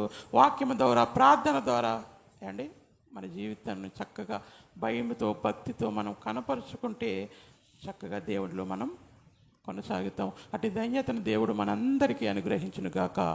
ఆమేన్. ప్రార్థన చేసుకుందాం. ప్రేమ కలిగిన తండ్రి, మీకు స్తోత్రాలు వందనాలు చెల్లిస్తున్నాము నాయన. మీ అపారమైన ప్రేమను బట్టి ఇదిగో ప్రభువా, మీకు స్థానాన్ని, మీకు స్థలాన్ని మా బ్రతుకులలో, మా జీవితాల్లో, మా హృదయంలో మీకు ఇచ్చినప్పుడు మీరు మమ్మల్ని ఎంతగా ఉన్నతమైన స్థితిలో నడిపిస్తారని నాయన, ఆత్మీయంగా మమ్మల్ని బలపరుస్తారని వాక్యం సెలవిస్తుంది. ప్రభువా, దుష్టుడైన వాడు మమ్మల్ని మోసగించడానికి, మమ్మల్ని మాయ చేయడానికి మా జీవితంలో నుండి నాయన మిమ్మల్ని తీసివేసి వాడు ఉండడానికి ఎంతో ప్రయాసపడుతున్నాడు. వాడికి సమయాన్ని, వాడికి అవకాశాన్ని మేము ఇవ్వకుండా నాయన నిన్నే మా హృదయంలో నింపుకుని బ్రతకగలుగుటకు సహాయం చేయమని తండ్రి, నీ బిడ్డల యొక్క నాయన అనాలోచనను తీసివేయండి. చక్కటి ఆలోచనతో నాయన నీ ఎడల భయభక్తులతో, భక్తి శ్రద్ధలతో నీ సన్నిధిలో గడపగలిగే భాగ్యం వారికి అందరికీ దయచేయమని ఘనత, మహిమ, ప్రభావములు నీకు ఆపాదిస్తూ క్రీస్తు వారి పేరటి ప్రార్థన మీకు సమర్పిస్తున్నాము తండ్రి. ఆమేన్. అందరికీ వందనాలండి.